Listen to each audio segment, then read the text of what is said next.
ओम अज्ञानतिमिरान्धस्य ज्ञानाञ्जनशलाकया चक्षुरुन्मिलितं येन तस्मै श्रीगुरुवे नमः। नमो महवदन्याय कृष्ण प्रेम प्रदायते कृष्णाय कृष्ण चैतन्य नामने गौरतुषे नमः। हे कृष्ण करुणा सिंधु दीन बंधु जगतपते गोपेश गोपिका कांत राधा कांत नमोस्तुते। तप्त कांचन गौरांगी राधे वृंदावनेश्वरी वृषभानुसुते देवी प्रणमामि हरिप्रिये।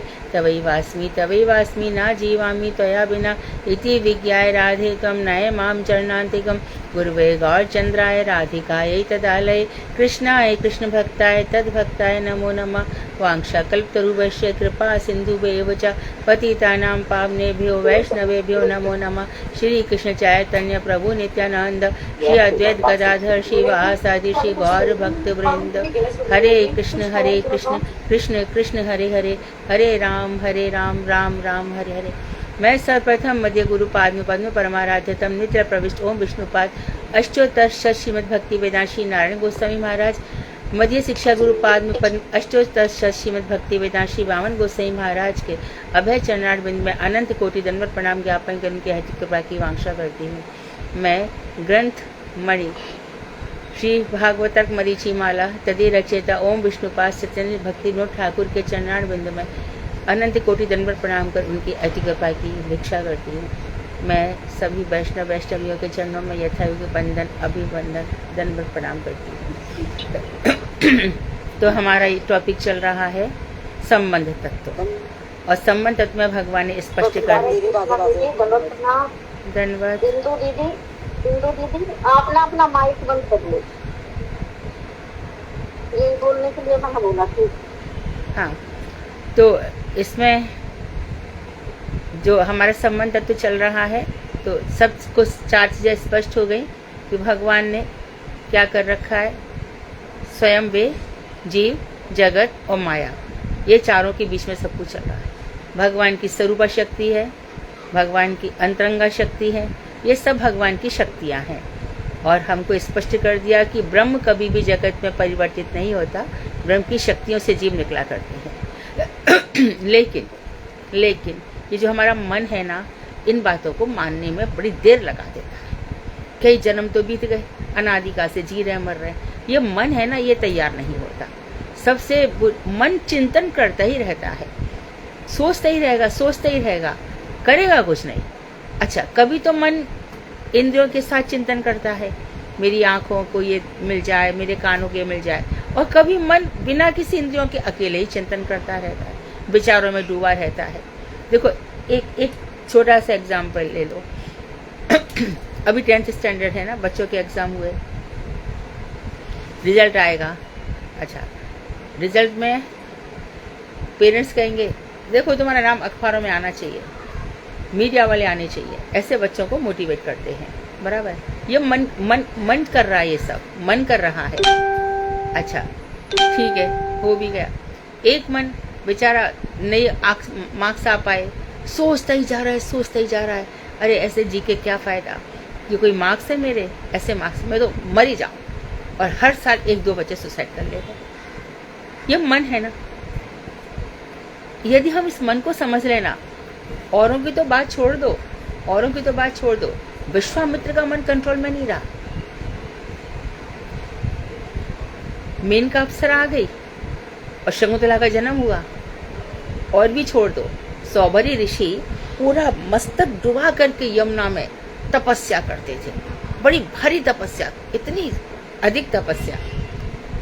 और क्या हुआ कि एक मत्स्य को भोग करते देख लिया, बस चिंतन करता रहा, और मानधाता के यहाँ पहुंच गए। तुम्हारी एक तो सौभरी, कोई आप में से कोई एक टॉपिक ले सकता है सौभरी ऋषि की कथा का, है ना। तो और विवाह कर लिया, और विवाह में बहुत समय तक भोग करते रहे। अंत में खूब पश्चाताप किया कि मैंने अपना जीवन ऐसे ही निकाल दिया। इसी प्रकार से कोई मन में ठान लेता है, एक ना एक दिन में ऐसा घर बनाऊंगा, एक ना एक दिन में, और पूरी जीवन ये करता। जिसको छोड़ के जाना है, जिन ईंट पत्थरों को, उसके बनाने के लिए उसने पूरा जीवन निकाल दिया। तो ये मन का खेल है। और जहाँ पर हमने सोचा ये सब माया है, तो हम अपने मन को कंट्रोल कर लेते हैं। मन में सुमति कुमति सबके उड़ रहे ही, ये सब मन में विचार आते जाते रहेंगे। कहीं हमने किसी चीज को कोई देख लिया, अरे यहाँ पे हुआ, मेरे यहाँ भी होना चाहिए, जरूर होना चाहिए, बस मन उसी का चिंतन करता रहा। मौका देखेगा कब होगा कब होगा। वहां पर ऐसा हुआ। और तो और भागवत का भी तो वैसा ही है। उनके यहाँ भागवत हुई, मैं देखो हमें पैसा कलेक्शन करना है, क्यों हमें भागवत करानी, क्यों मैं ऐसी भागवत। सब ये सब मन का खेल है। तो अपने मन को चिंतन में डूबो डूबो करके हम बहुत सारे जन्म, और भगवान देखते हैं कि तेरा मन है, वैसी योनि दे देते हैं। उनको देर नहीं लगती, उनको तो यही चाहिए ना। तो इसलिए कि श्रीमद् भागवत हमें बचा रहा है। जितना हमारा समय, हम क्यों कहते हैं बार बार कथाएं पढ़ो, कथाएं सुनो, उन पर चिंतन करो, उन पर लिखो, उन पर नोट्स बनाओ, उन पर, क्योंकि ये मन है ना, जाने कहाँ कहाँ ले जाएगा और कितने जन्मों में डाल देगा। तो इस तरह से अचिंत शक्ति का परिणाम ये जगत है और भगवान से संबंध तत्व बताया गया। आगे जो भक्ति विनोद ठाकुर हैं, उन्होंने बहुत सारे टॉपिक इसमें से ले लिए। आगे कह रहे हैं कि वेदों में जितने भी कर्मों के विधान बनाए गए, उसमें इसलिए कर्म करवाए गए कि कर्मों से निवृत्ति हो जाए। कर्म करते कौन से सबसे बड़ी सिद्धि मिल जाए कि नैष्कर्म, मैं जो कुछ भी खाता हूँ, जो कुछ भी तपस्या करता हूँ, जो कुछ भी कर रहा हूँ, सब भगवान आपके लिए अर्पण है। अरे छोड़ो, हमारा तो पूरा जीवन ही आपके लिए अर्पण है। अब ये जीवन अर्पण कर दिया, अब आप जैसा रखें रह जाएंगे।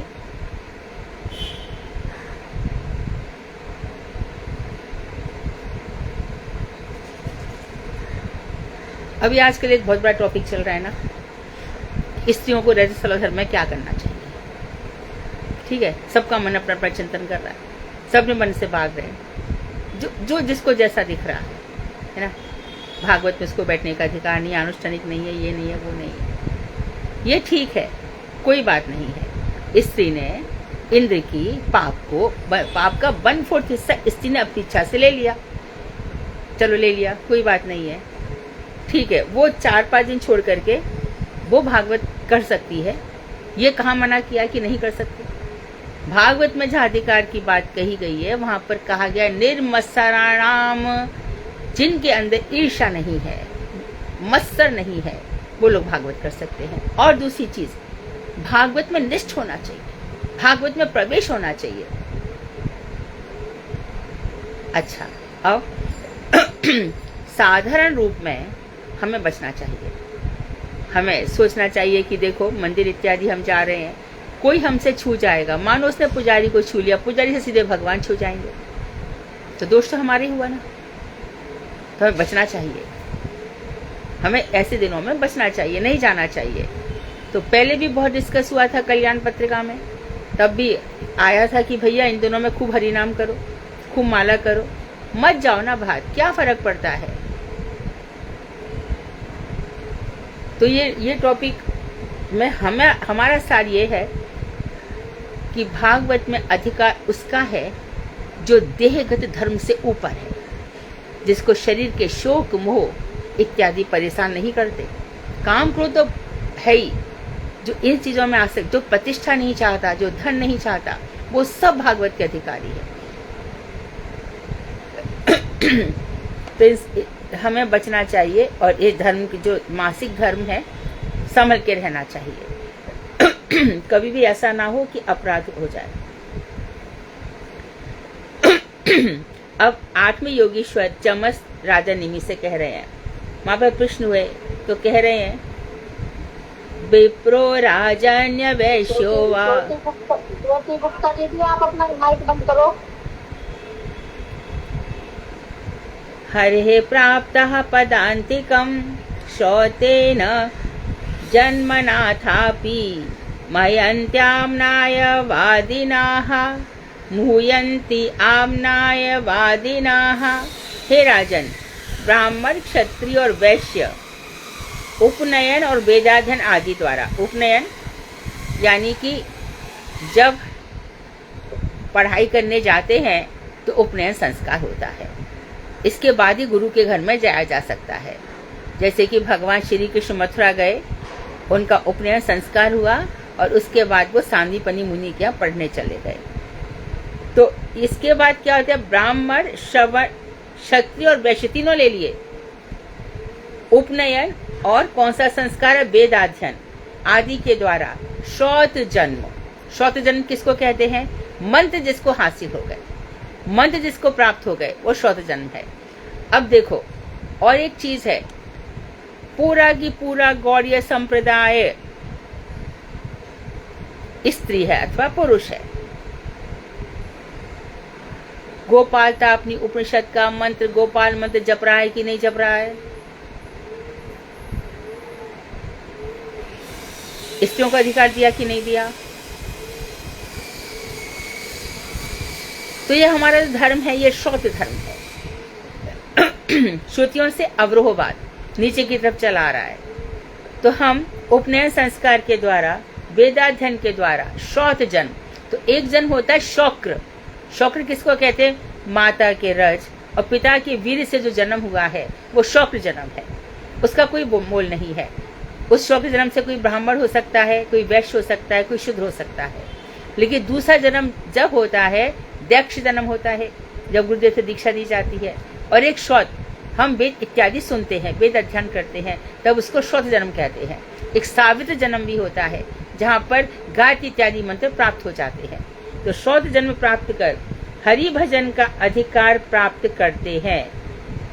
अधिकार प्राप्त करने अर्थात श्री हरि के पाद पद्मों को प्राप्त करने योग्य होने पर भी यदि वे वेदार्थवाद में रत रहते हैं तो मोह को प्राप्त होते हैं। अब अधिकार उनको प्राप्त हो गया, वेद मंत्र प्राप्त हो गए और अब श्री हरि के पाद पद्मों को प्राप्त करने की योग्यता आ गई, हम सब में आ गई। उसके बाद भी संसार का चिंतन चल रहा।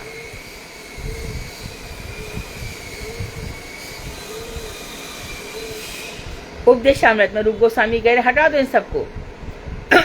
बाचो बेगम, मनो बेगम, ये सारे द्वेष हटा दो, ये चलते ही रहेंगे। शांत बनो, दांत बनो।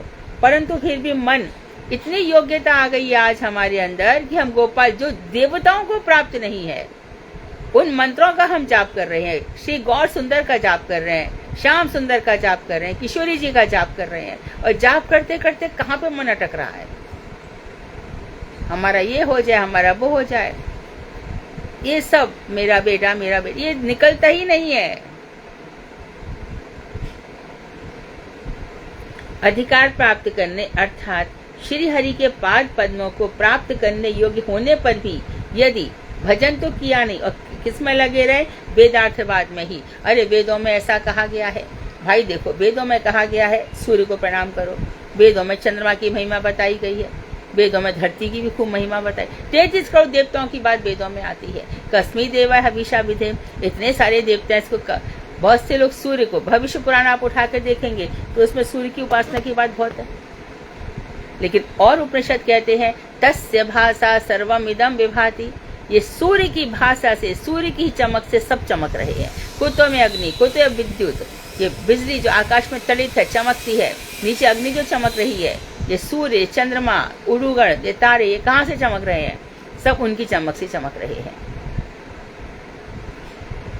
तो जब हम ये समझते हैं ना कि सूर्य का भी अंतर्यामी भगवान है, और तब जिस तरह से हम नमस्ते सबको कहते हैं, आपको नमस्कार है, क्या नमस्कार है आपको? अजय आप तो मुसलमान को नमस्ते कर रहे थे, अरे वो शरीर से मुसलमान है, शौक्र जन्म। अब आप शौक्र जन्म समझ गए, शौक्र जन्म उसका मुसलमान है, लेकिन उसके हृदय में तो भगवान बैठे हैं ना, तो नमस्कार में कोई बुराई नहीं है। क्या हो गया? और जब हम तो कहता है कि मानो अगले जन्म में वो वैष्णवी बन गया, तो रहीम, रस खान, कौन सा चिंतन किया था? बड़े बड़े असुर है ना, वो भी बाद में भगवान के भक्त बन जाते हैं। और देखो वाल्मीकि, अंगुलीमाल, कैसी कैसी इन लोगों की कठोरता की कहानियां सुनी जाती है, फिर बड़े भक्त बन जाते हैं। तो श्री हरि के पाद पद्मों को प्राप्त करने योग्य होने पर भी यदि वे वेदों के अर्थवाद में लगे रहते हैं तो वे मोह को प्राप्त होते हैं। तो कर्म मीमांसक, कर्म करो भरो, कर्म की यही मीमांसा है, कर्म करो भरो, फिर अगला जन्म कर्म करो, फिर भरो। यज्ञ करते करते बड़ी भारी गलतियां भी हो जाती हैं।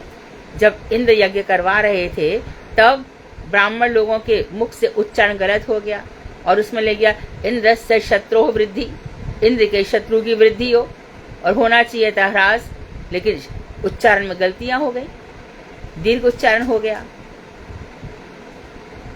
तो ऐसे कर्म करते हैं, यज्ञ इत्यादि करते हैं, तो ये कर्म के द्वारा मीमांसा होती है। और वहां पर एक शब्द आता है अपूर्व। अपूर्व अर्थात इसने जो कर्म किया है वो तेरे साथ लगा रहेगा, जन्म जन्म जन्म जन्म लाखों जन्म तक चलता रहेगा। तो भोग खत्म नहीं होगा तब तक तू भोगता ही रहेगा। तेरे पास प्रारब्ध का बहुत मोटा पुंज है। तो मैं भगवान का भजन करता हूँ या करती हूँ इसीलिए करवा रहे हैं कि वो कटना इतना आसान थोड़ी है। भगवान सामने खड़े हैं, अर्जुन विषाद युक्त हो रहे हैं, कितना विषाद है उनके हृदय में। परीक्षित वहां पर बैठे हुए, कितने कर्मी बैठे हुए हैं, कर्मी वहां पर आकर बैठे हैं जो कर्म में विश्वास करते हैं। तो कर्म मीमांसक क्या करते हैं, वेदों के अर्थवाद में लगे रहते हैं।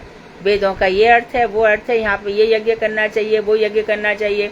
अरे भैया देखो हमारा बिजनेस अच्छा नहीं चल रहा है, आप एक अनुष्ठान करवा लो, अनुष्ठानिक कार्य आप ही यज्ञ करवा लो। अच्छा, तो यज्ञ करने से क्या होगा, आपके बच्चे का मंगल बड़ा भारी है, मूलों में हुआ है, यज्ञ करवा लो। भगवान के नाम की जो महिमा है वो बहुत कम लोग समझ पाते हैं। जब भगवान का नाम ले लिया कि राहु केतु जितने भी मूल इत्यादि सब हैं, ये सब तो उनके चरणों में पड़े रहते। तब तो आपने गीता पढ़ा, नहीं तो गीता काय को पढ़ा। गीता में तो भगवान कहते हैं कि मेरा भक्त इन सब के सिर पर पैर रखकर मेरे पास आता है। तो हम सुनकर भी सुनते नहीं है, पढ़कर भी पढ़ते नहीं है, क्योंकि हमारा मन it makes gases in the air, हवाई के लिए बनाता रहता है, ऐसे ही सब करता है।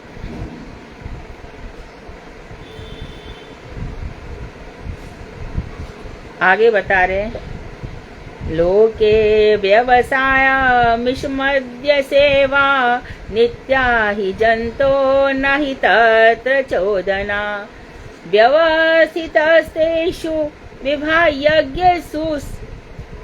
यज्ञसुराग्रहेरासु निवृत्तिरिष्टा।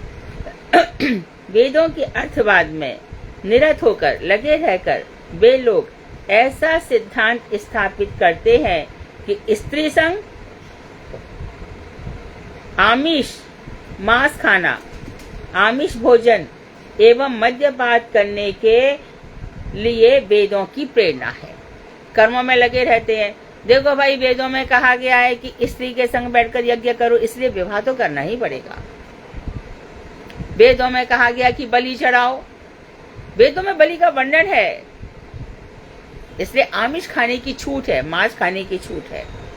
और वेदों में देवता लोग सुरापान करते हैं तो सुरापान की भी छूट है, ऐसे ऐसे अर्थ निकाल लेते हैं।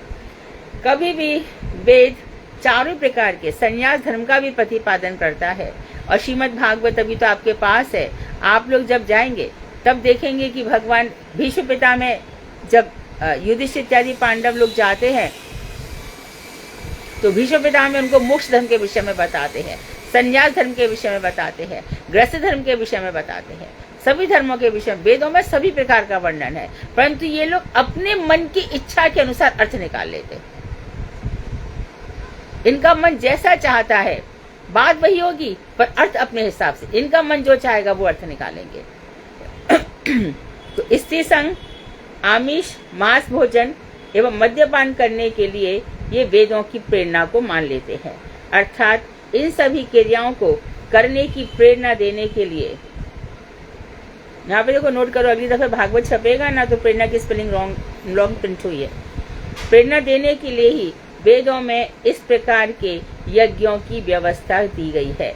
तो बस इसीलिए जो वेदों में यज्ञों की व्यवस्था इसीलिए की गई है। ये बता रहे हैं कौन से क्या नाम है इनका, चमस है ना, चमस कह रहे हैं ना, हाँ। किंतु वे यह नहीं जानते कि ये सभी प्रवृत्तियां जीव जंतु मात्र के वास्तविक स्वभाव में नहीं है, बल्कि निसर्गतः स्वभाव में ही है। इसलिए वे प्रेरणा की अपेक्षा नहीं रखती। बहुत अच्छी बात कही है, सुनो। इन प्रवृत्तियों की निवृत्ति के लिए ही विवाह के द्वारा स्त्री संग, स्तोत्रामणि आदि यज्ञ के माध्यम से आमिष भोजन एवं सुरा ग्रहण की व्यवस्था वेदों में की गई है। अतएव निवृत्ति ही वेदों का तात्पर्य है। तो वो ये कह रहे हैं बड़ी अच्छी बात कही उन्होंने कि ये जो सभी प्रवृत्तियां हैं जीवों में और जंतुओं में स्वाभाविक रूप से रहती ही है। जीव जीवस्य भोजनम वेदों में कहा गया है, जीव ही जीव का भोजन है। अब यहाँ पर बात यह है कि जैसे हमने दही खाया दही में बहुत सारे इंसेक्ट्स होते हैं ना, पानी में भी होते हैं, सब में होते हैं, लेकिन ये सब ईटेबल्स होते हैं, ये मनुष्य की पुष्टि करते हैं, तो इसमें कोई बुराई नहीं है। तो मनुष्य मात्र के अंदर जीव और जंतु, कभी कभी जीवों को भी, जो मनुष्य उनको भी जंतु कहा गया है उसके स्वभाव के कारण। अरे तो मनुष्य जानवर है, तो अक्ल नहीं है क्या खाना चाहिए क्या नहीं खाना चाहिए, कैसे रहना चाहिए कैसे नहीं रहना चाहिए। तो यहाँ पर भी वही कह रहे हैं कि स्वाभाविक रूप से मधु इसके अंदर रहती है प्रवृत्तियां, लेकिन क्या होता है कि वो इसका अर्थ समझ नहीं पाते हैं, अर्थ गलत निकाल लेते हैं। वह नहीं जानते कि ये सभी प्रवृत्तियां जीव जंतु के स्वभाव में नहीं बल्कि निसर्गतः स्वाभाविक रूप से स्वभाव में नहीं होती है, परंतु नैसर्गिक रूप से होती है। इसलिए वे प्रेरणा की अपेक्षा नहीं रखती, उनको प्रेरणा नहीं चाहिए, यानी कि वेदों से प्रेरणा नहीं रखती। मनुष्य के अंदर ऐसा ही होता है, अर्थात हर मनुष्य चाहता है कि वो विवाह करे, ये उसके निसर्ग में है। निसर्ग मतलब मनुष्य का एक तो स्वभाव हो जाता है क्या सत्वगुण तमोगुण रजोगुण, ये होता है। और एक स्वभाव होता है कि जीव मात्र जो भी होगा, चाहे वो जंतु हो या कोई भी हो, पशु से लेकर पक्षियों से लेकर सबके अंदर काम भाव रहता ही है, सबके अंदर काम भाव है। तो इसके लिए कहा है कि इसकी निवृत्ति के लिए कहा गया कि अच्छा तू मनमानी मत कर, विवाह के द्वारा स्त्री संग कर ले और यज्ञ के माध्यम से जो स्तोत्रामणि इत्यादि यज्ञ हैं इनके माध्यम से तू आमिष भोजन कर ले। अर्थात यज्ञ में जो बलि दी गई है ना, तो यज्ञ में जो बलि दी जाती है तो वहां पर होता, अध्येता, पुरोहित, ये सब जो बैठते हैं ना, तो वहां पर आहुति दी जा रही है, स्वाहा स्वाहा। अंत में हम पूरा की संपूर्ण रूप से जो अंतिम बच जाता है उसको हम पूर्ण आहुति दे देते हैं। और फिर ऐसा कहा जाता है कि वहां पर एक पशु बांधा जाता है, उसकी बलि दी जाए। लेकिन क्या करते थे वो लोग, पशु की बलि देकर के उसको पुनर्जीवित कर देते थे। तो यहाँ पर भी यही बता रहे हैं कि यज्ञ इत्यादि करके जो आमिष दिया गया, अर्थात खीर वहां पर बलि की बात साफ मना कर दी गई है। ये तो वो पुनर्जीवित कर सकते हैं, लेकिन आज के विद्वानों में ऐसा तप नहीं है कि उनको पुनर्जीवित कर दिया जाए, इसलिए खीर का भोजन दिया जाए। आमिष भोजन एवं सुरा ग्रहण की व्यवस्था वेदों में की गई है। तो वेदों में सुरा कब पी सकते हो, जब, तो यहाँ पे सुरापान क्या है, फलों का रस इत्यादि। अतएव निवृत्ति ही वेदों का गुण तात्पर्य है। वहां पर पहले लिमिटेड किया गया कि देखो 1000 स्त्री मत करो, 10, 20, 15, 20 मत करो, एक स्त्री करो। अच्छा, और ये जो तुम्हारे अंदर ये खाने की प्रवृत्ति आ रही है तो यज्ञ इत्यादि करो। और फिर तीसरी बात जो उन्होंने कही सुरापान, ये कब कब करो, जब तो कोई कहते कि फिर वही तो बात है ना, हम भी तो कभी कभी करते नहीं। यहाँ पे ये नहीं कहा गया है, ये बिल्कुल भी नहीं कहा गया, वहां से हटाने के लिए कहा गया है। अर्थात धीरे धीरे धीरे अपने को लिमिट करो, और लिमिट करके एक जन्म में ऐसा हो जाए कि इन सबसे हट जाओ। आगे कह रहे हैं, यह घ्राण भक्षो विहिता सुराया तथा पशोलार्भनम न हिंसा एवं व्यवाह्य प्रजया न रत्य इमं विशुद्धम न विदुः स्वधर्मम। क्रिया विशेष अर्थात किसी विशेष परिस्थिति में मद के घ्राण को ही, यानी कि कोई विशेष परिस्थिति आ भी जाए और वहां पर सुरापान करना पड़े तो उसको सूंघना मात्र है। सूंघने मात्र को ही भक्षण के रूप में कहा गया है। तो यहाँ पर जो भक्षण की, तो आप तो कह रहे हो कि आज्ञा दे दी गई, नहीं, वहां पर मानो कोई ऐसी विशेष परिस्थिति आ जाए इंद्र इत्यादि को सुरापान पसंद है, यदि आ भी जाए तो क्या करना चाहिए? मात्र सूंघ लेना चाहिए।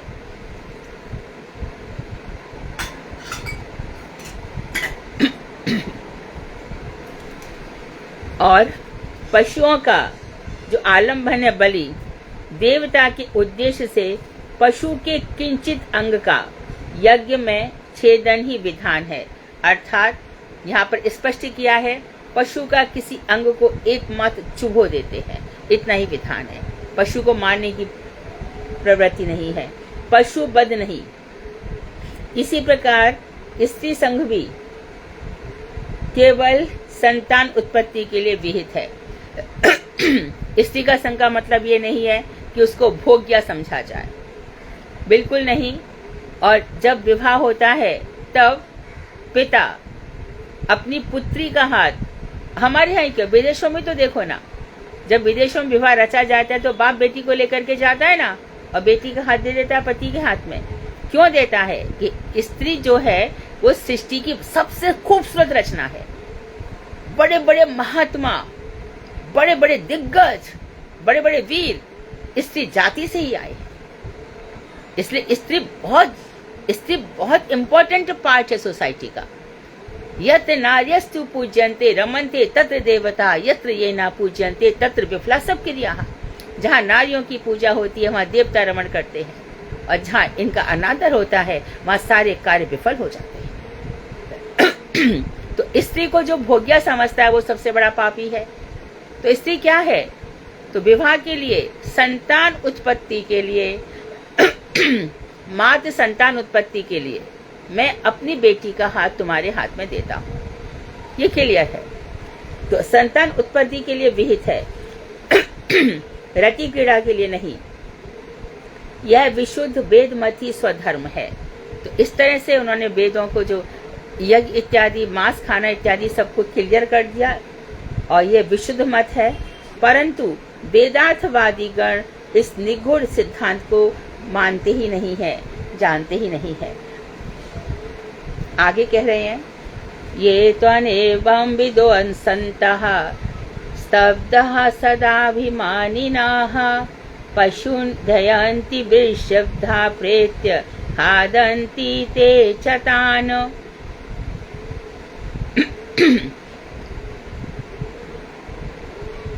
इसको पहले नीचे और देख लो, इसमें जो बताया गया है श्री चैतन्य चरितामृत आदि खंड का 17वां अध्याय के 160 और 164 प्यारों में श्रीमन महाप्रभु के वचनों को अद्भुत करते हुए श्री कविराज गोस्वामी ने कहा है कि जियायते पारे यदि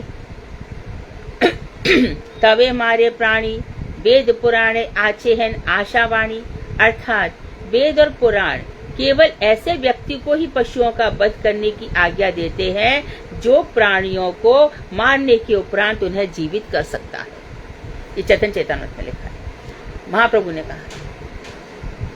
और क्या कहा है?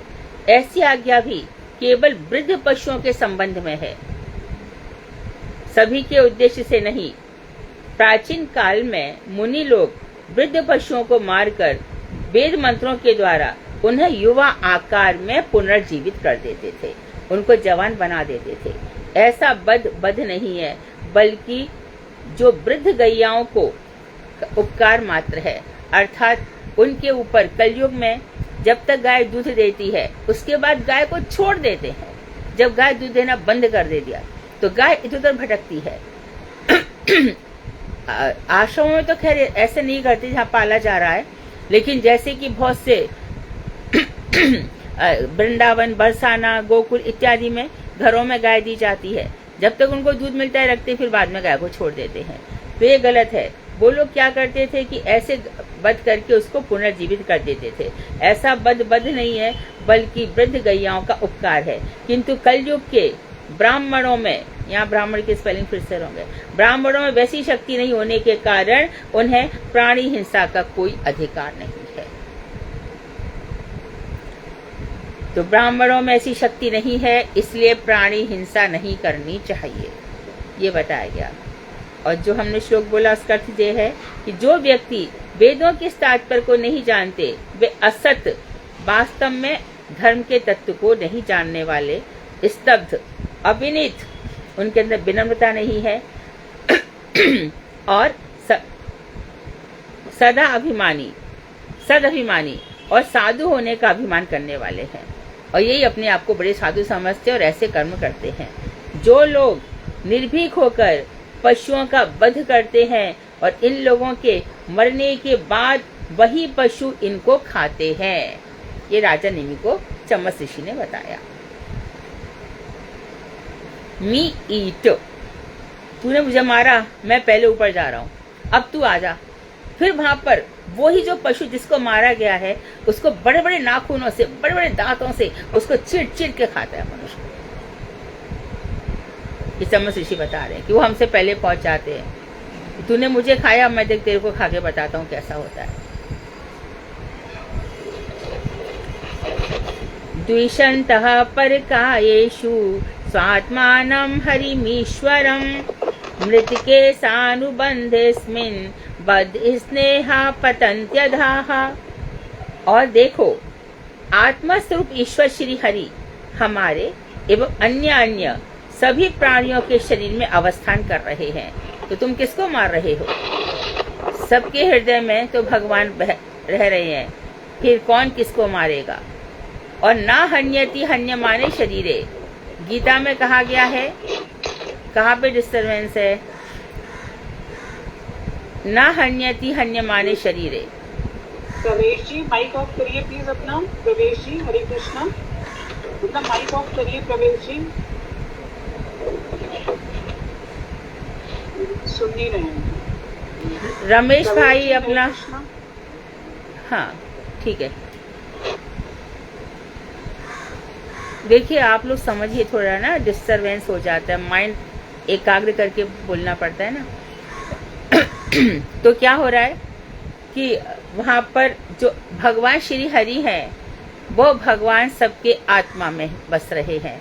तो हम किसी को मारते हैं तो हम वास्तव में भगवान को ही मार रहे हैं। किंतु मूर्ख लोग अन्यों के शरीर में स्थित श्री हरि के प्रति विद्वेष करके, तो ये समझ लेना कि जो भी व्यक्ति भोग कर रहा है, मांस खा रहा है, वो हरि का दुश्मन है, भगवान श्री हरि से मत्सर रखता है। अच्छा, मत्सर नहीं होता, भगवान हरि तो भोग करते हैं, मैं भी उनसे ज्यादा भोग करूंगा, आऊंगा संसार में खूब भोग करूंगा, ये सब हरि से मत्सर रखते हैं। इसी में रावण, शिशुपाल, दंत भक्ति सब आ जाएंगे। ये भगवान से विद्वेष रखते हैं, भगवान से इनको बड़ा द्वेष है। ये अपने शव तुल्य अनित्य शरीर के पोषण के, जो ये शरीर है ये शव के समान है, आज जैसी जान निकल जाएगी ये शरीर शव बन जाएगा। तो ऐसे शव के समान शरीर के पोषण के अभिप्राय से पशुओं का वध करते हैं, जिसके फलस्वरूप वे देह में आसक्त होकर अधपतित हो जाते हैं। तो जो लोग शरीरों में आसक्त होते हैं ना, उनसे बड़े गलत काम होते हैं।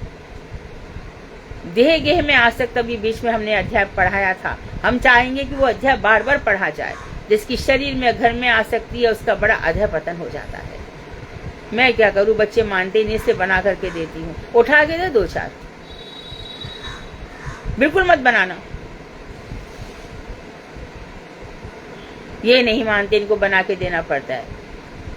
देखो क्या होगा, कहाँ पतन होगा, कहाँ पे जाओगे, किस लोक में जाओगे। कोई डरने की जरूरत नहीं है। जिन हरि के नाम पर हमने निर्णय लिया है,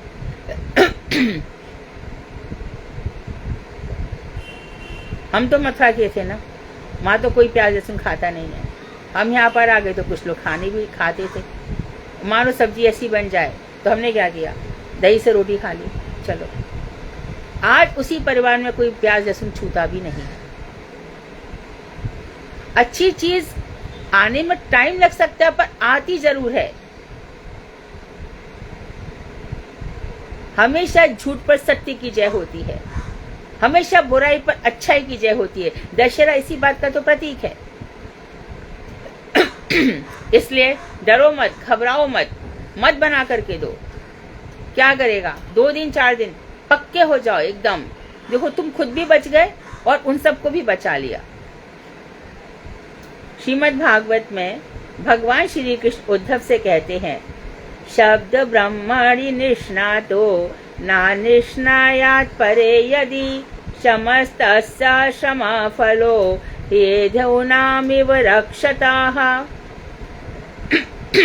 यदि कोई शब्द ब्रह्म रूप वेद वाक्यों में तो निष्ठा रखता है, किंतु वेद तात्पर्य रूप पर ब्रह्म में अवगाहन नहीं करता, अर्थात भगवान की सेवा में अपने आप को संपूर्ण रूप से नियुक्त नहीं करता, तो वेद तो कोई लोग ऐसे होते हैं कि ब्रह्म रूप, जैसे कि ये कौन आ गए, ब्राह्मण लोग है ना, वेद वाक्यों में तो भरा शब्द ब्रह्म रूप, जो शब्द ब्रह्म है वेद वाक्य, उनमें तो बहुत निष्ठा है, बहुत अधिक निष्ठा है, लेकिन जो वेदों का तात्पर्य रूप पर ब्रह्म है ना, वेदांत कृत वेद विदेम चाहम। भगवान कह रहे हैं कि वेद मैंने ही बनाए हैं, वेदांत कृत वेद, और मैं ही वेदों को सबसे ज्यादा जानता हूँ, और मैं ही तुमसे कहता हूँ कि वेदों का तात्पर्य मैं हूँ, मैं, वेदों की वाणी मेरी तरफ जाती है। तो वेदों के वाक्य उठ करके खूब बहुत सारे मंत्र बोल लेंगे 4 बजे उठ करके, यहाँ वहाँ देखो कितने सारे पंडित ऐसे बोल लेंगे यहाँ वहाँ सब, लेकिन भगवान से प्रेम नहीं है। अब जाओ देखो घर घर में हमारे पंडित जी पाठ करने आते हैं, क्यों करने आते हैं, बिजनेस अच्छा चल जाए। मंत्र कहाँ से आए, अच्छा कोई भी उपनिषद है सब वेदों का ही भाग है, वेदों के 4 भाग हैं, ब्राह्मण, आरण्यक, मंत्र और उपनिषद। एक वेद के 4 भाग होते हैं, तो अरण्य जो वन में रहते हैं उनके लिए आरण्यक है, ब्राह्मण कर्म कांड है, मंत्र संगीता सबके लिए है, और उपनिषद जो आत्मज्ञान देते हैं, ज्ञान कांड देते हैं। तो इस तरह से भगवान ने वेद के 4 भाग बनाए। तो लेकिन ये लोग शब्द ब्रह्म रूप है ना, उस वेद वाक्यों में तो निष्ठा रखते हैं, लेकिन जो वेदों का तात्पर्य है, ये इसमें वो भी आ गया रावण, बड़ा भारी पंडित था। ऐसे कितने सारे पंडित हैं। मैं आपको एक बात बता दूं, कितना आपको आश्चर्य होगा सुन करके। हमारे घर के कार्यालय में, ऑफिस में एक पंडित जी है ना, पाठ करते थे। तो मैंने उनको पूछा कि पंडित जी क्या पाठ करते हैं आप, तो बोलते हैं कि हाँ जो सेठ ने कहा हम कर देते हैं। मैं कहा फिर भी बताइए। तो बोलते हैं कि हम ये करते हैं गोपाल सहस्रनाम। इससे क्या होगा, इससे आप जानते तो हो, आप तो पढ़ी लिखी हो, आप जानते हो कि इससे बहुत संपत्ति आती है। तो फिर मैंने कहा कि पंडित जी तो आप संकल्प करवा के इनके लिए पाठ करते हैं। बोले सच्ची बात हम बताएं आपको, ये तो हमारा नाटक है पैसे कमाने का। पहले इस पाठ का संकल्प हम अपने लिए करते हैं, अपना समय भी देते हैं, अपनी एनर्जी भी देते हैं। पहले तो हम ये सोचेंगे कि संपत्ति हमको मिले, तो आप 500 रुपये महीने के लिए गोपाल सहस्रनाम थोड़ी करेंगे हम। यही कर्म का आप किसी से तो अभी तो इतना ज्ञान हो गया ना, तुम लोगों को बैठ के डिस्कस करो तो पता चलेगा कि भागवत में क्या क्या बताया जा रहा है। तो कोई शब्द ब्रह्म रूप, शब्द ब्रह्म किसको कहते हैं, वेदों के हर वाक्य को शब्द ब्रह्म कहा जाता है।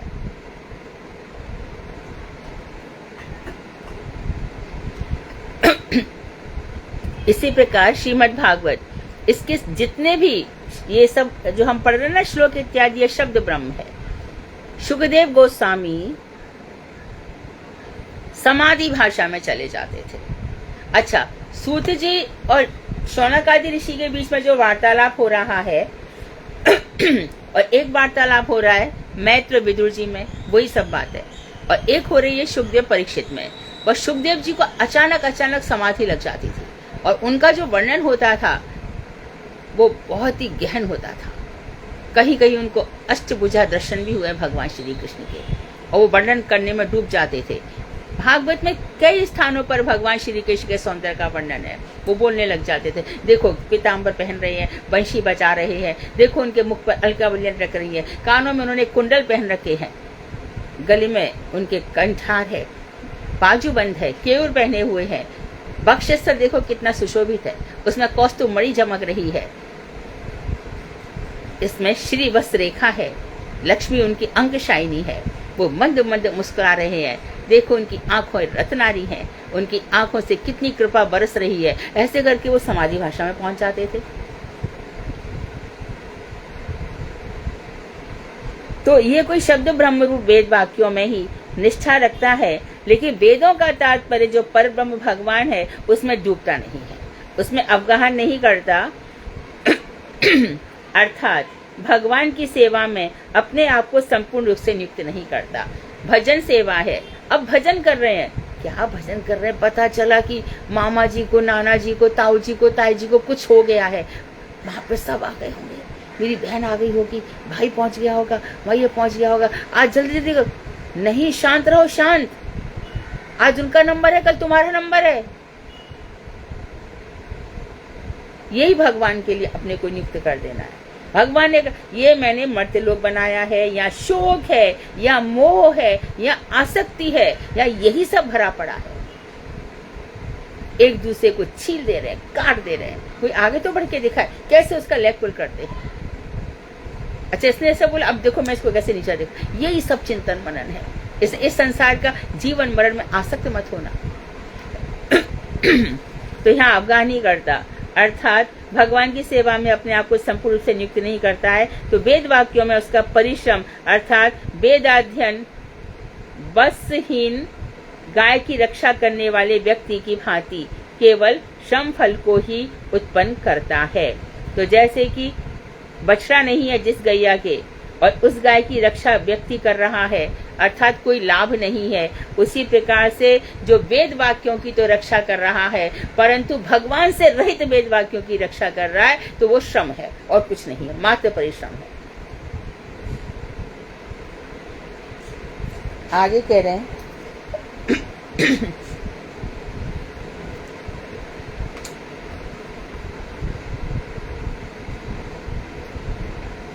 काम दुग्ध दोहाम सतीं च भार्या देहं पराधीनं सत प्रजाम च वित्तं त्वतीर्थीकृत मंगवाचम हीनां मया रक्षति दुख दुखी। असती व्यभिचारिणी पत्नी, अर्थात जो एक अपने पति की नहीं होती, ऐसी व्यभिचारी। तो जो श्री तुलसीदास जी ने जो कहा ना, ढोर गंवार शूद्र पशु नारी सकल ताड़ना के अधिकारी। ढोर कौन?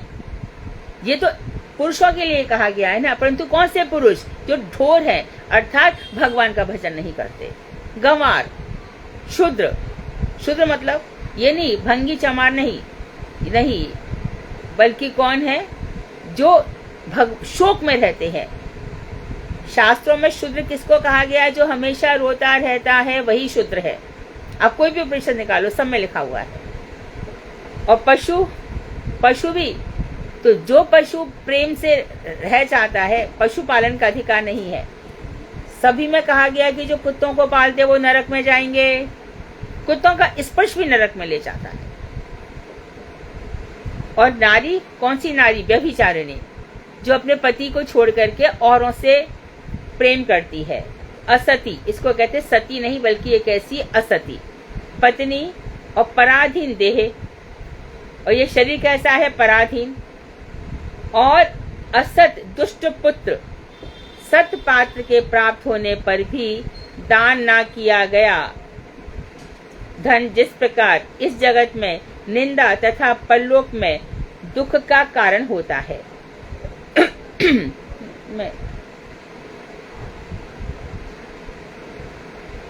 दुग्धहीन गाय, गाय जिसके पास दूध नहीं है, जो दूध नहीं देती। व्यभिचारिणी स्त्री, पत्नी। और ये शरीर, और दुष्ट पुत्र, और देहम पराधीन सत्प्रजाम वित्तम त्वतीर्थीकृत अमंगवाचम। तो सतपात यदि मिल जाए,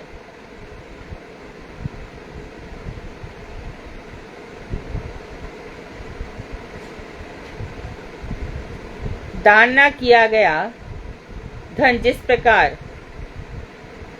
इस जगत में निंदा तथा परलोक में दुख का कारण होता है। पहले तो इसको स्पष्ट समझ लो कि यदि कोई सत्पात्र मिला और तुमने उसको धन नहीं दिया तो निंदा होगी इस लोक में भी परलोक में भी, आगे धन नहीं मिलेगा।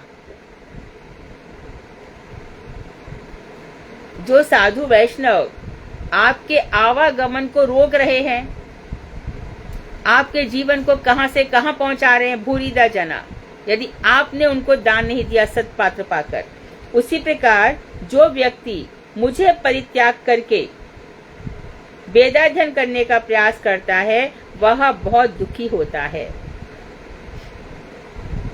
दुग्धहीन गाय, असती व्यभिचारिणी पत्नी और पराधीन देह, असत पुत्र। देखो ये वाला तुम लोग श्रीमद् भागवत, किसी के पास 11वां स्कंद है इस समय?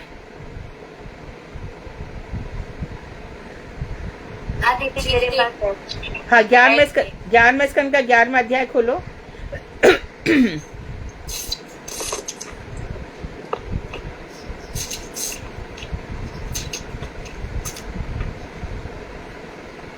बोला दीदी। हाँ, उसमें 18वां 19वां श्लोक का अर्थ पढ़ो।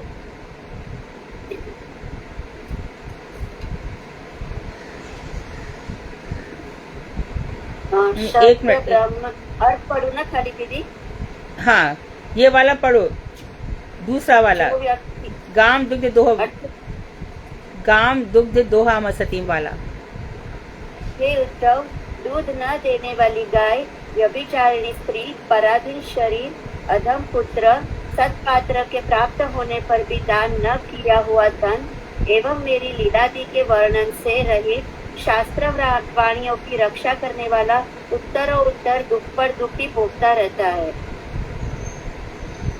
ठीक है,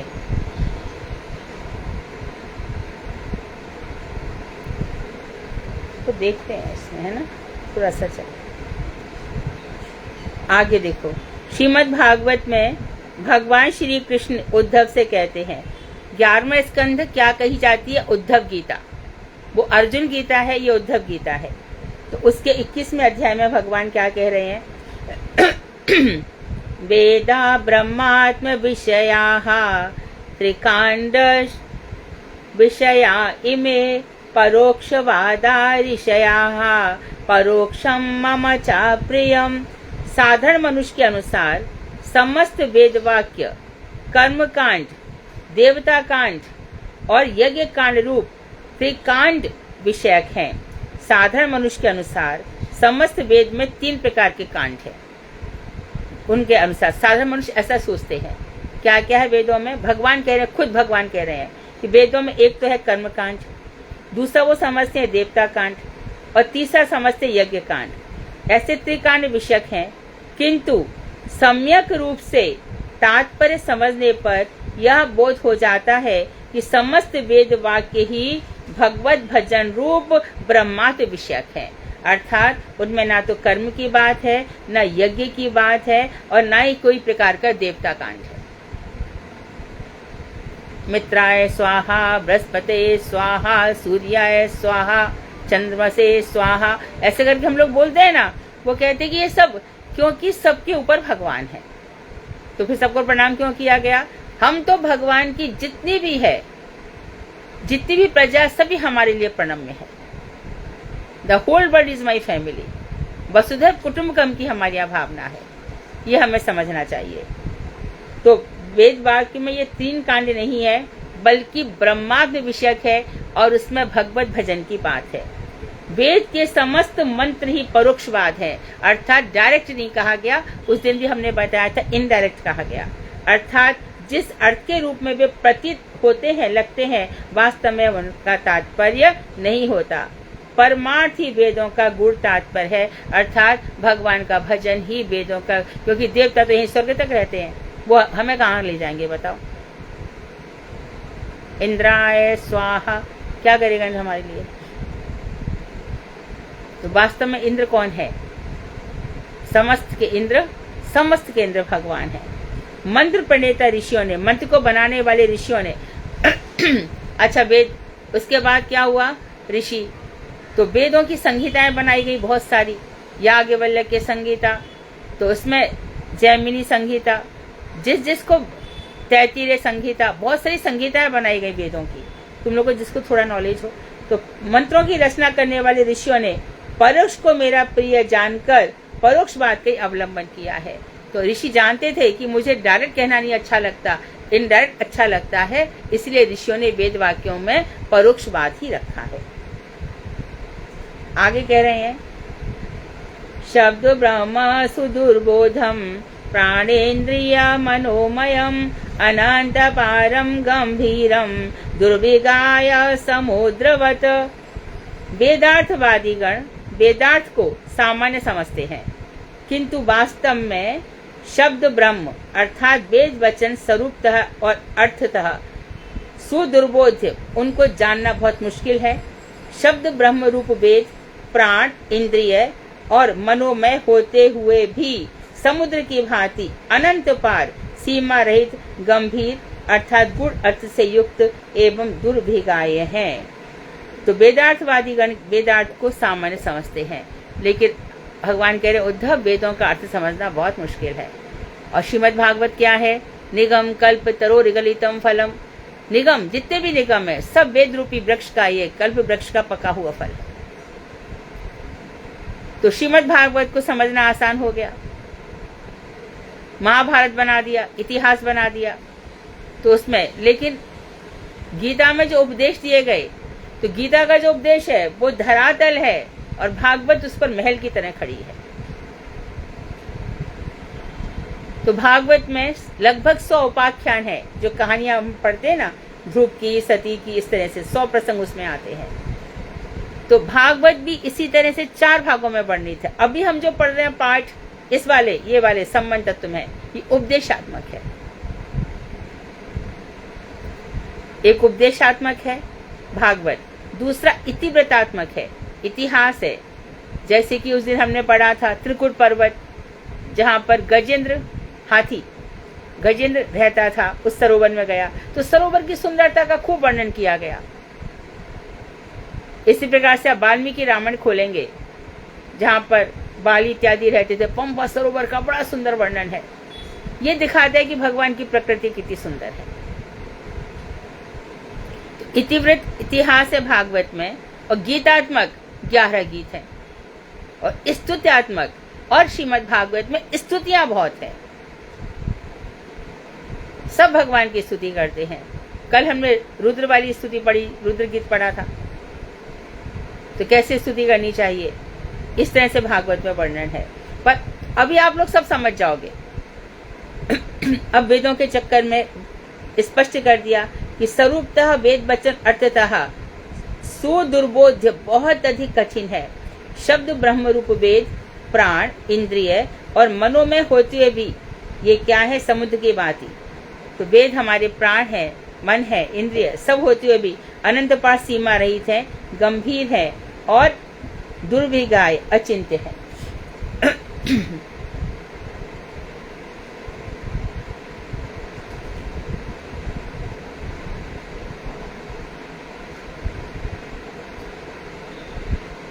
हरे कृष्णा। हाँ, मैं 10 मिनट में फोन करती, सपना मेरी क्लास चल रही है, मैं 10 मिनट में फोन करती हूँ।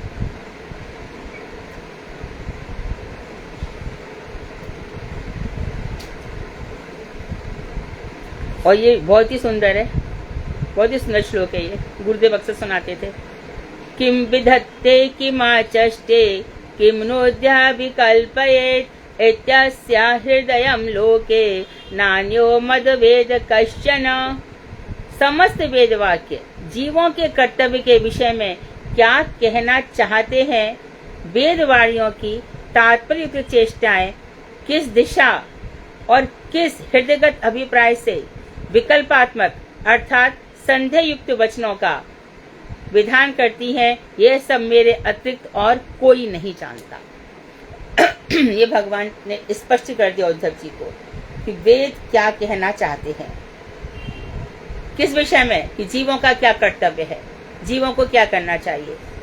कर्म विकर्म अकर्म की बात कल आई। जीवों को सुबह ब्राह्म मुहूर्त में उठना चाहिए, पर जीव अकर्म है, निकम्मा, करता ही नहीं है। मैं कह रहा हूं कि करो, क्या होगा इससे? रोग शोक दूर रहेंगे, आत्मज्ञान होगा, चिरंजीवी बनोगे, सुंदर समय है, पर नहीं मानते। तो वो ये कह रहे हैं कि क्या करना चाहिए जीवों के कर्तव्य के विषय में, क्या करना चाहते हैं। वेद वाणियों की तात्पर्ययुक्त चेष्टाएं किस दिशा की ओर ले जाती हैं? तो जो वेद वाणियों का तात्पर्य है वो क्या कहना चाहते हैं, इस विकल्पात्मक अर्थात क्या कहें और क्या नहीं करें, ऐसे संधियुक्त वचनों का विधान करती है। यह सब मेरे अतिरिक्त और कोई नहीं जानता। वेदांतकृत वेद विदे विचाहूं, मैं ही वेदों को जानने वाला हूँ। तो इतने सारे लोग जब इतने मंत्र ये सब बनाए गए हैं, ये सब क्या है? तो ये कुछ नहीं जानते, मैं ही जानता हूँ। अर्जुन से भी कहा सब मैं ही जानता हूँ। वेदांतकृत, बार बार इसको रिपीट कर रही हूँ। 15वां अध्याय 15वां श्लोक गीता का।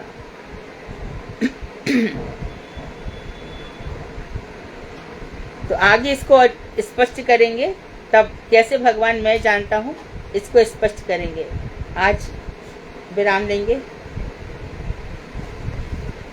इसको ये मत समझ लेना कि दीदी क्या पूरी नहीं, ये शुरू में उद्धव जी को जो भगवान ने बताया ना, संबंध तत्व है। तो वेदों के माध्यम से हम क्रियाएं करते हैं, हमको लगता है कि ये सब करने से भगवान प्रसन्न होंगे, स्पष्ट किया गया है। इसलिए श्रीमन महाप्रभु आए और उन्होंने बताया कि नाम जप है, वेदों का तात्पर्य यही है।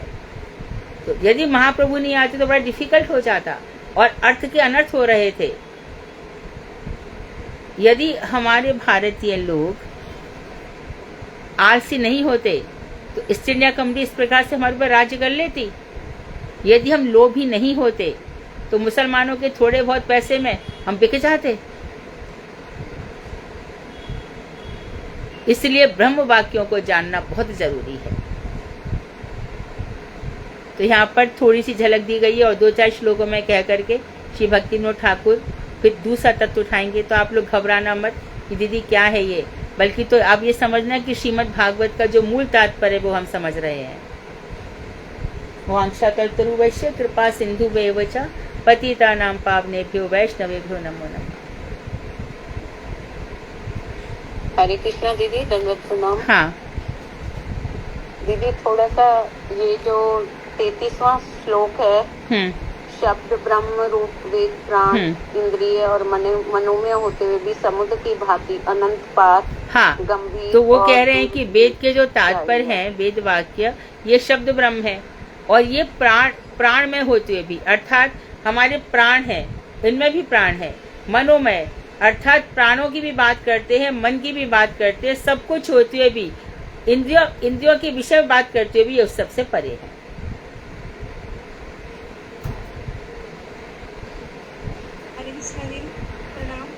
हाँ, यदि आपने अभी वेदों को बताए थे, आवाज नहीं आ रही। उपनिषद और चौथा ठीक से बोलो, आवाज नहीं आ रही। दीदी, वेदों के 4 भाग आपने बताए थे, ब्राह्मण, आरण्यक, उपनिषद और चौथा मंत्र, ब्राह्मण, आरण्यक और उपनिषद। हाँ जी, ठीक है हरे कृष्ण। दीदी, चवस ऋषि ने किसको बताया ये? राजा निमि को। नौ की देखो। हाँ, इसको भी समझ लो कि जनक होते ना, जनक ये 24 हुए हैं। जो सीताजी वाले थे उनका नाम था सीताध्वज और उन्हीं के वंश में ये राजा निमि है। राजा निमि की कथा भी है श्रीमद् भागवत में, किस तरह से वशिष्ठ और इनका आपस में झगड़ा हो गया।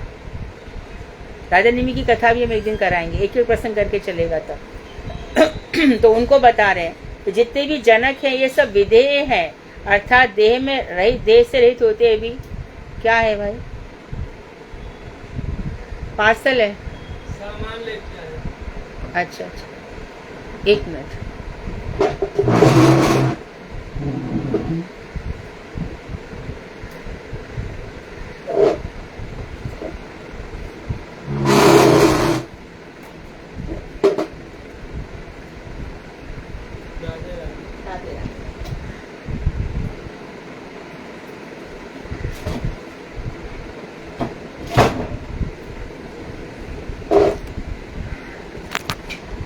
तो जितने भी जनक है ना, ये देह से रहित होते हुए भी, सब देह से रहित, इसलिए विदेह कहलाते हैं।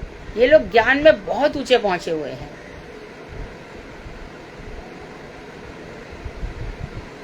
उनका पूरा वंश, इसलिए ऋषि इत्यादि, देखो ऋषियों को ज्ञान होता है, ये लोग आत्माराम होते हैं। और मंत्र दृष्टा, ये जो मंत्र हम भजते हैं ना, ये उसको दर्शन कर सकते हैं मंत्र का। जैसे कि चक्रवर्ती ठाकुर, तो जो काम गायत्री थी, इसमें 24.5 अक्षर है। अब वो बार बार चिंतन कर रहे हैं कि 24.5 अक्षर, जिसे चैतन्य चेतामृत पढ़ा होगा, उसमें देखा होगा कि भगवान कृष्ण के पूरे शरीर में 24.5 चंद्रमा है। अब 24.5, तो 24.5 में जो बिंदु है यहाँ पर, वो आधा है। अब यहाँ पर बात यह है कि 24.5 अक्षर कैसे हैं, कौन से अक्षर को मैं आधा मानूं। उनको नींद नहीं आ रही है। मंत्र दृष्टा, जो मंत्रों का दर्शन कर रहे हैं, मंत्र प्रकट हो रहे हैं, हरे कृष्ण हरे कृष्ण। अच्छा, कृष्ण हो गया, हम जप रहे हैं, परंतु कृष्ण का स्वरूप भी सामने नहीं आ रहा है, तो क्या जपा हमने?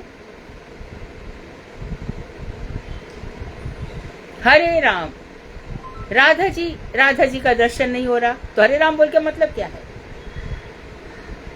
तो हमारे ऋषि कैसे थे? मंत्र दृष्टा थे, मंत्रों को देख सकते थे।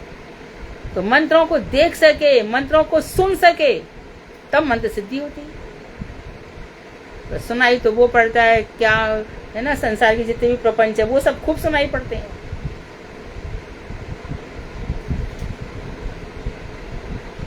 जितने ज्यादा हम दृढ़ हो जाते, हृदय दौर्बल्य मनुष्य के भजन में सबसे बड़ी बाधा है। हृदय हमारा कमजोर है। अनुगत्य, हम लीला स्थलों पे जाते हैं, अनुगत्य किसका कर रहे हैं? जो संसार में डूबा हुआ है, उसके पीछे पीछे जाएंगे। क्यों? क्या पा लिया? दोबारा जाने को मिला कि नहीं मिला?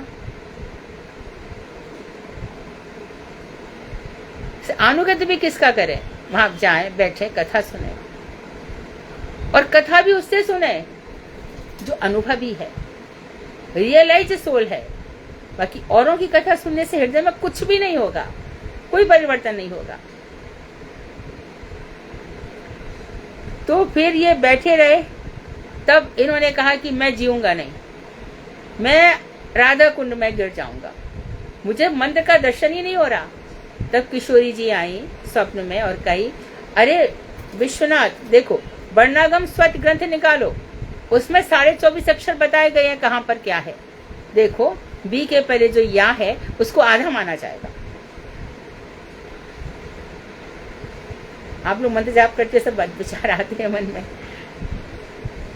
ये भागवत पढ़ने से आएंगे।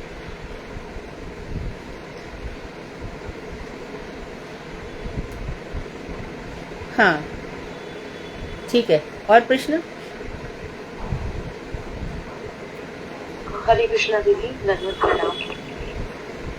हाँ हेमाली जी, आप पूछ लीजिए। हाँ दीदी, ये जो 32 श्लोक में इसमें बताया कि वेद वाक्य कर्म कांड, देव कांड, यज्ञ कांड रूपी त्रिकांड विषयक नहीं है। हाँ, तो समय रूप से तात्पर्य, उनका तात्पर्य भगवान में ही है। उसमें कर्म कांड नहीं है, देवता कांड नहीं है, और तीसरा कौन सा बोला था? यज्ञ कांड। ये 3 कांड नहीं है उसमें। ऊपर से प्रतीत होते हैं, आपत अतः ऊपर से लगते हैं, वास्तव में तो भगवान के भजन की शिक्षा देते हैं। और फिर खुद ही कह रहे हैं, वेद मैंने बनाए, उनका अर्थ मैं ही जानता हूँ। विवाह भी होगा तो वेद मंत्रों से होगा, जो भी तुम हानि करते हो वो वेद मंत्रों से होता है। प्रसाद इत्यादि के समय अभी श्राद्ध इत्यादि होंगे, तो जो भी मंत्र इत्यादि बोले जाएंगे सब की सब वेदों में है, परंतु मूल तात्पर्य उनका कृष्ण ही है। लेकिन सब अपने अपने अधिकार से इसका अर्थ लगाते हैं, सब अपने अपने अधिकार से इसका अर्थ लगाते हैं।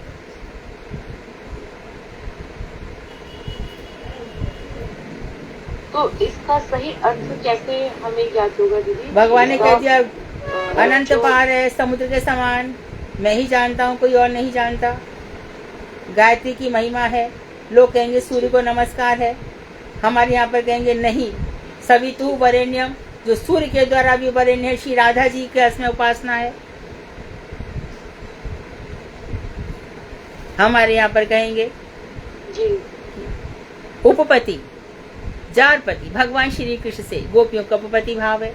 तो जो गायत्री भज रहा है, तो गायत्री स्वयं कहती है चतुर्मुखी ब्रह्मा में मेरी रुचि नहीं आती, चारों तरफ इसके मुखी मुख है, मेरी रुचि तो कृष्ण में ही आती है। तो खुद गायत्री भी क्या कर रही है, भगवान श्री कृष्ण का भजन कर रही है। लक्ष्मी भी जाती है बार बार। भगवान विष्णु तो इतने सुंदर है, अद्भुत सुंदर है, लेकिन रास की योग्यता नहीं है उनके अंदर, वंशी नहीं बजाते। मुझे तो बंशी वाले ही कृष्ण चाहिए। भगवान तो बिल्कुल विष्णु एकदम सजे धजे रहते हैं, और वो तो ब्रज का छोरा है, पीताम्बर है, वो भी पहना कि नहीं पहना, बनमाला पहन ली, अब उसी के ऊपर ही आकर्षण है सारा। ऐसी बातें हैं।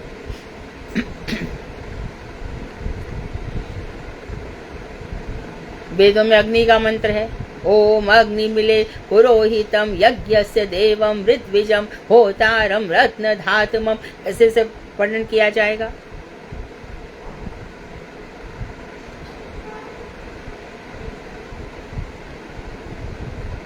आवाज आ रही है मेरी, मैं दिखाई दे रही हूँ? You lost network connection, trying to reconnect. मेरी आवाज आ रही है?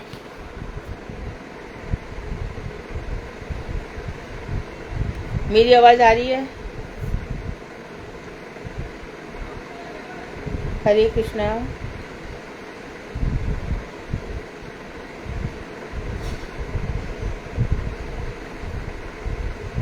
हरे कृष्णा।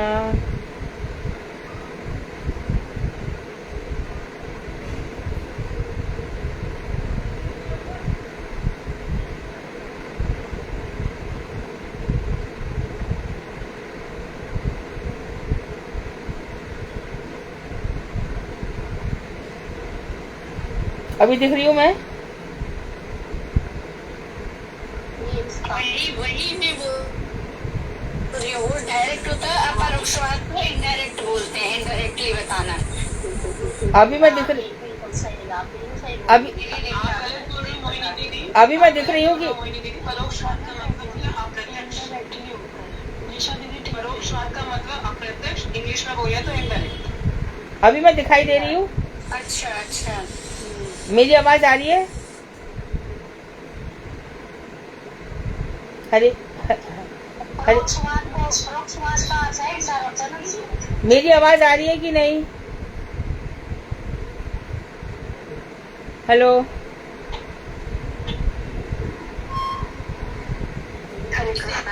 अप्रत्यक्ष भी कह सकते हैं। आवाज आ रही है? अप्रत्यक्ष ही कहते हैं। आप आवाज आ रही है?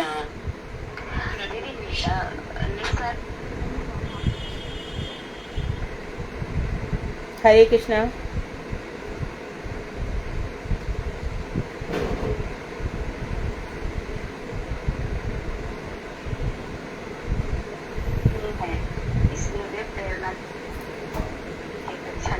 कैन यू सी मी? की बात हाँ ठीक है, अभी दीदी को आने दो, बता देंगी वो। ये तो फिर जो मुझे थोड़ा बहुत समझ में आया वो बता दूंगी। अभी दीदी ज्वाइन करने की कोशिश कर रही है ना। दीदी जो आज दीदी ने कथा का टॉपिक बोला है मुझे दे देना सुधा दीदी। दीदी किसी नए को आगे आने दो ना, आपके पास अभी अपना भागवतम का सेकंड टॉपिक चल रहा है। सौभरी ऋषि का बारे में बोला है, लेकिन कोई नए आए तो सही आगे। बहुत सारे लोग हैं हमारे समय मीटिंग में, 34 लोग हैं। तो जिसने अभी तक नहीं बोला वो आगे आ जाए। सौभरी ऋषि के ऊपर बोला है दीदी ने। इससे पहले दीदी ने बोला था पृथु महाराज जी की कथा जब भगवान चुनाव के ले गया था। हाँ, और एक और भी बोला है आज ना, सौभरी ऋषि वाला नहीं, सौभरी ऋषि के बाद राजा निमि का भी बोला है। देख लेना, अगर कोई होगा पॉसिबल तो दे देना है। हाँ, कोई नए आए आगे जिन्होंने नहीं बोला। हरे कृष्णा दीदी, दंडवत प्रणाम। मधु दीदी अब अपना स्पीकर ऑन करिए, आपका स्पीकर ऑफ है, माइक ऑफ है आपका। अच्छा, मैं फिर से ट्राई करती हूँ, है ना? हाँ हाँ, मैं ट्राई करती आप हूँ। सुन पा रहे हो शायद हमको? हाँ, लेकिन हाँ, आपकी हाँ। आवाज हम तक नहीं आ रही है। आपका माइक ऑफ है, आपको माइक ऑन करना है अपना। अभी हुआ? जो आपने हैंड रेज किया उसके साथ एक साइन बना हुआ है। हाँ जी, अब आप दिख रहे हो लेकिन आपका स्पीकर ऑफ है।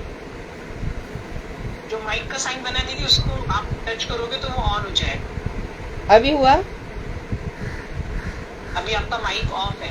हाँ जी, अब बोलिए आप, अब आएगी आवाज। हाँ, तो मैं उसमें, हाँ, मुझे आवाज आ रही है तुम लोगों की? मेरी आवाज आ रही है? जी हमें भी आ रही है आपकी, लेकिन आपका आ रही दीदी, आपका कैमरा सेट नहीं है, थोड़ा सा नीचे। कोई बात नहीं, मैं सुन सकती हूँ। थोड़ा सा दूर और थोड़ा सा नीचे। अभी? जी दीदी अभी ठीक है, अब ठीक है, आप दिख रहे हैं अब आप। ठीक है, बढ़िया है दीदी, अब ठीक है, अब हाँ, ठीक है। हाँ जी। हरे कृष्णा दीदी, दंडवत प्रणाम। हाँ। 26वें श्लोक में जो निसर्गगत स्वभाव है उसका मतलब किंतु वे या नहीं जानते। पहले भी हमने चेतन शिक्षा अमृत में निसर्ग पढ़ा था ना? चेतन शिक्षा अमृत में निसर्ग शब्द आया था ना? क्या अर्थ था वहाँ पर? चेतन, हाँ दीदी, हाँ, तो वही निसर्ग है यहाँ पर। दीदी जैसे कोई चीज बर्फ बदला हुआ तो पानी को फ्रिज में रख देते हैं तो उसका निसर्ग माने बदल जाता है। शैला जी, आप क्या बोल रहे हो? और नेचुरल जो है वो ना। जैसे नित्य नैमितिक। बदला हुआ स्वभाव। बदला हुआ स्वभाव, ठीक है। स्वभाव और निसर्ग, जन्म जन्मांतर जो बदला चला जाता है उसको निसर्ग कहते हैं। हाँ, जैव धर्म जैसे आपने ना जल वाला उदाहरण से बताया था कि जैसे पानी है, पानी को अगर फ्रिज में रख दे जैसे है सॉलिड हो गया, हाँ। लेकिन उसका स्वभाव जो लिक्विड है, तरलता है, वही चीज आपने बताया था, वो स्वभाव है, वो जो बदल जाता है वो निसर्ग है। बिल्कुल, इससे बहुत सुंदर, यही बिल्कुल सही है। हेमा, समझ में आया? हेमा, तुम्हें समझ में आया? दीदी वो निसर्ग मतलब तो समझ रहे हैं कि वो स्वभाव है। हाँ दीदी समझ में आ रहा है, पर पूरा क्लियर नहीं हो रहा है कि इसलिए वे प्रेरणा की अपेक्षा नहीं रखती। जो बदला हुआ स्वभाव है, मतलब सेंटेंस समझ में। सेंटेंस फिर से बोलो, क्या है? हाँ, कि वो ये सब करना चाहते हैं। मतलब वेदों के अर्थवाद में निरत होकर जो लोग ऐसा सिद्धांत स्थापित करते हैं कि स्त्री संग ये सब करते हैं, तो ये वो नहीं जानते कि ये सब प्रवृत्तियां वास्तविक स्वभाव में नहीं है, बल्कि बदले हुए स्वभाव में है। अर्थात मनुष्य के स्वभाव में नहीं है, बल्कि मनुष्य मायाग्रस्त हो जाता है तब ये सब प्रवृत्तियां आती है। जब वो चित्त स्वरूप में होगा तब ये सब स्थितियां नहीं रहेंगी। क्लियर, एकदम क्लियर है। जब वो मायाग्रस्त हो जाएगा तब हो जाएगा। अभी दीदी ने बताया था कि जैसे इसे हम ऐसे भी समझ सकते हैं कि अगर पशु वृत्ति हो जाएगी तो उसका निसर्ग स्वभाव हो जाएगा मनुष्य की, ऐसे समझ सकते हैं। हाँ हाँ हाँ, मायाग्रस्त किसी प्रकार से कहीं से भी। हाँ ठीक है।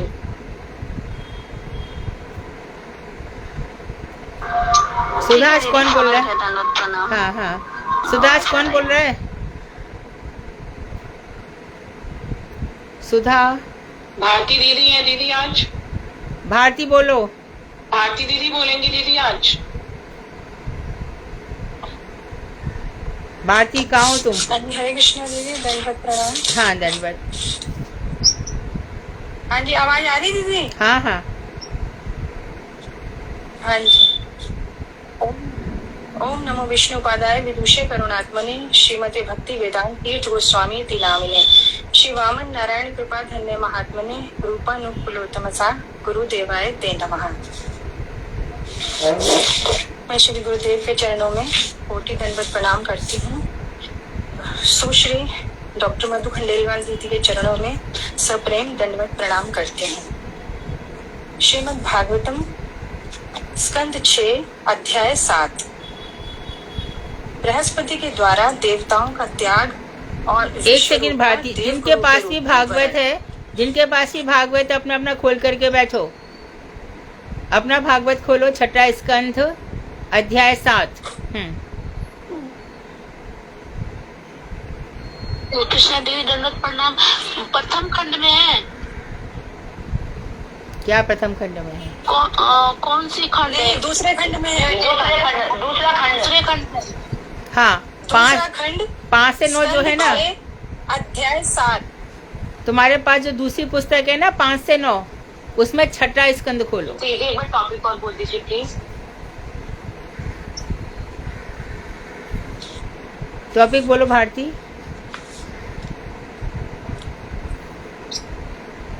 हाँ जी।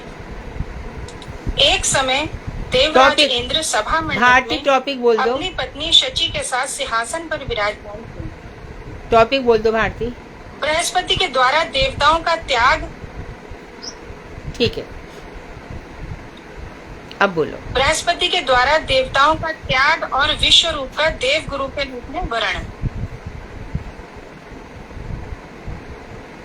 एक समय देवराज इंद्र सभा मंडप में अपनी पत्नी शची के साथ सिंहासन पर विराजमान थे। मरुदगण, वसुगण, रुद्रगण, आदित्यगण, ऋभुगण, विश्व देवगण, साध्यगण, दोनों अश्विनी कुमार, सिद्ध चारण, गंधर्वगण और ब्रह्मवादी मुनि उनके चारों ओर विराजमान थे। विद्याधर अप्सराएं, किन्नर, पक्षी एवं नाग उनकी सेवा और स्तुति कर रहे थे। अप्सराएं और गंधर्व अति सुललित स्वर में उनका यशोगान कर रहे थे। उनके सिर के ऊपर चंद्रमंडल के समान मनोहर शुभ्र राज छत्र सुशोभित था तथा चवर व्यजन आदि यथास्थान सुसज्जित थे। इसी समय देवताओं के और स्वयं देवराज इंद्र के परम गुरु और सुर असुर सभी के पूजनीय मुनि श्रेष्ठ बृहस्पति सभा मंडल में उपस्थित हुए। देवगुरु बृहस्पति को आया देखकर भी देवराज इंद्र अपने सिंहासन से नहीं उठे और न ही उन्हें आसन प्रदान किया और न ही उन्होंने उनका अभिनंदन किया। तब भविष्य को जानने वाले बृहस्पति देवराज इंद्र को ऐश्वर्य के मद में मत हुआ देखकर उसी क्षण सभा मंडप से चले गए। उनके चले जाने पर इंद्र को मति आई कि उन्होंने देवगुरु की अवहेलना की है। अब तो भरी सभा में अपनी ही वो निंदा करने लगे। अहो, ये मैंने क्या अनर्थ कर दिया। अपनी अल्प बुद्धि के कारण मैं देवगुरु का तिरस्कार कर बैठा। जो भी हुआ, अब मैं शठता का परित्याग करके सरल और विनीत भाव से ज्ञान के अथाह सागर देवगुरु ब्राह्मण श्रेष्ठ श्रीमद बृहस्पति जी के चरणों में सिर झुकाकर उन्हें प्रसन्न करूंगा। जब देवराज इंद्र इस प्रकार चिंतन कर रहे थे, तभी बृहस्पति उनके भावों को जान गए और अपने योग बल से शीघ्र ही अदृश्य हो गए। देवराज इंद्र देवताओं के साथ देवगुरु की खोज करने लगे, किंतु खोज न पाए। अब वे चिंता करने लगे, हाय, देवगुरु मुझसे अप्रसन्न हो गए। अब असुरों से हमारी रक्षा कैसे होगी? यही सोचकर उनका चित्त अशांत था। दूसरी तरफ दुष्ट बुद्धि आताताई असुरों को जब यह समाचार मिला, तब असुरों ने अपने गुरु शुक्राचार्य की सम्मति से देवताओं पर आक्रमण कर दिया। असुरों के तीखे बाणों के प्रहार से देवताओं के सिर, जांग, बाहु आदि अंग क्षत विक्षत होने लगे और कोई उपाय ना देखकर इंद्र ब्रह्मा जी की शरण में पहुंचे। देवताओं को दैत्यों के बाणों के प्रहार से आहत देखकर ब्रह्मा जी का हृदय करुणा से भर गया। ब्रह्मा जी ने कहा, हे देवताओं, तुमने ब्रह्म ज्ञानी, संयमी एवं ब्राह्मणों में श्रेष्ठ बृहस्पति जी का सत्कार नहीं किया है। यह बड़े दुख की बात है। इस अनीतिपूर्ण आचरण का ही यह परिणाम है कि शत्रुओं से तुम्हारी पराजय हुई है।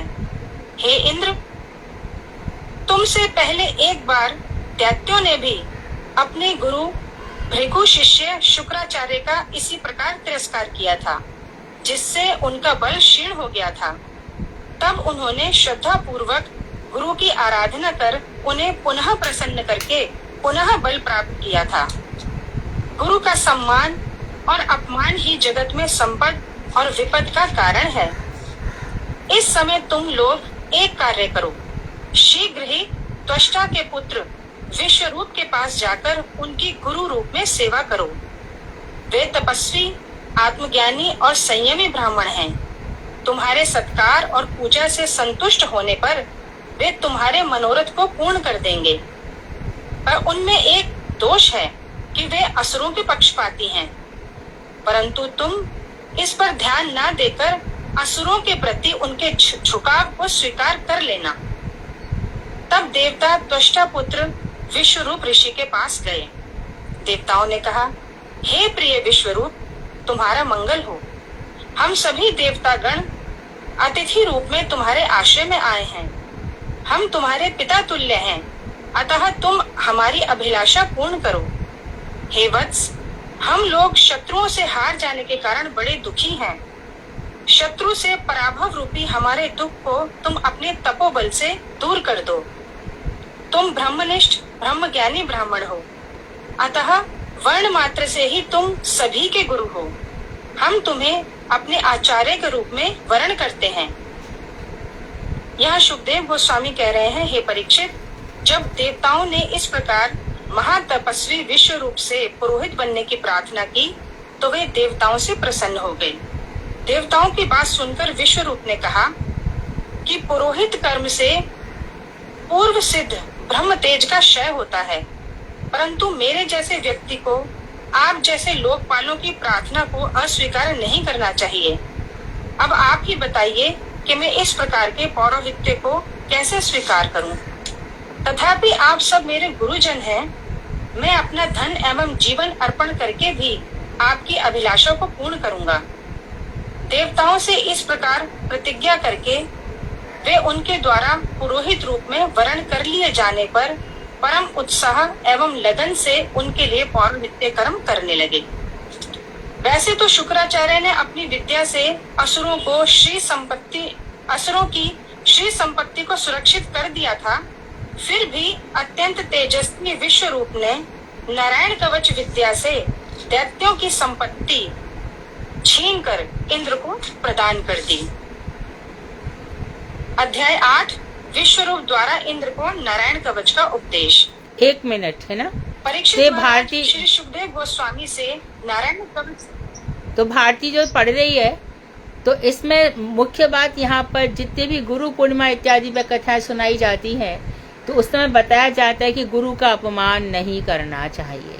गुरु का अपमान करने से उसकी सारी संपत्ति क्षीण हो गई। यहाँ पर जिस विश्व रूप का चयन किया गया है, वो यज्ञ की आहुति तो कर रहा था, लेकिन क्योंकि उसकी मैया असुरों की बेटी थी, इसलिए वो एक आहुति चुपके असुरों के लिए भी दे देता था। जबकि ब्रह्मा जी ने कहा था कि इस समय उसका झुकाव असुरों की तरफ रहेगा, पर तुम इग्नोर करना, परंतु ये लोग इग्नोर नहीं कर पाए। ये जो अब भारती नारायण कवच की बात बताएंगी, इसका तात्पर्य ये है कि ये जो नारायण कवच है, इसको पढ़ने मात्र से शरीर में इतनी शक्ति आ जाती है।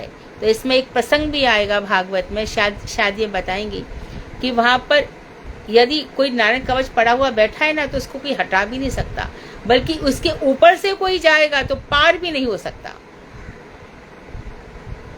तो ये नारायण कवच भागवत की देन है। जब कोई व्यक्ति बीमार पड़ जाता है या कुछ हो जाता है, तो उसको कहा जाता है कि भैया नारायण कवच पढ़ा करो। कितनी शुद्धता से पढ़ा जाता है और कितनी श्रद्धा से पढ़ा जाता है, किसी भी कवच की सफलता इस बात पर निर्भर करती है। वेदांत कहता है कि हमारा आसन और भूमि ये शुद्ध होने चाहिए। पास में बैठे हुए आचमनी पात्र में हमारा जो जल है वो शुद्ध होना चाहिए। और हम, शायद भारती बताएंगी, हम ऐसा नहीं करते, लेकिन जब कोई ऐसी अनुष्ठान होते हैं तब करन्यास, अंगन्यास इत्यादि किए जाते हैं।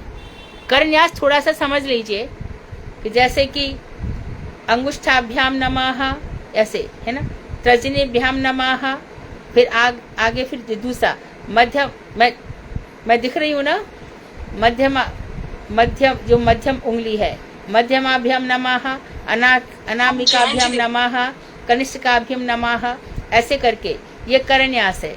अंगन्यास कैसे होते हैं? कवचाय हुम, नेत्रत्राय बौषट, अस्त्राय फट, इस तरह से विधान है। तो तब ये सब सीख करके नारायण कवच किया जाता है। नारायण कवच हो अथवा और भी जो मंत्र है, नरसिंह कवच है, ये कवच का अर्थ होता है जैसे आर्मर, कवच पहन लिया तो अब हमारे शरीर को कोई भेद नहीं सकता। नेता लोग जाते हैं ना कवच पहन करके गाड़ी में, गाड़ी बुलेट प्रूफ है, इस तरह से। तो ये कवच हमारे हर अंग की रक्षा करता है।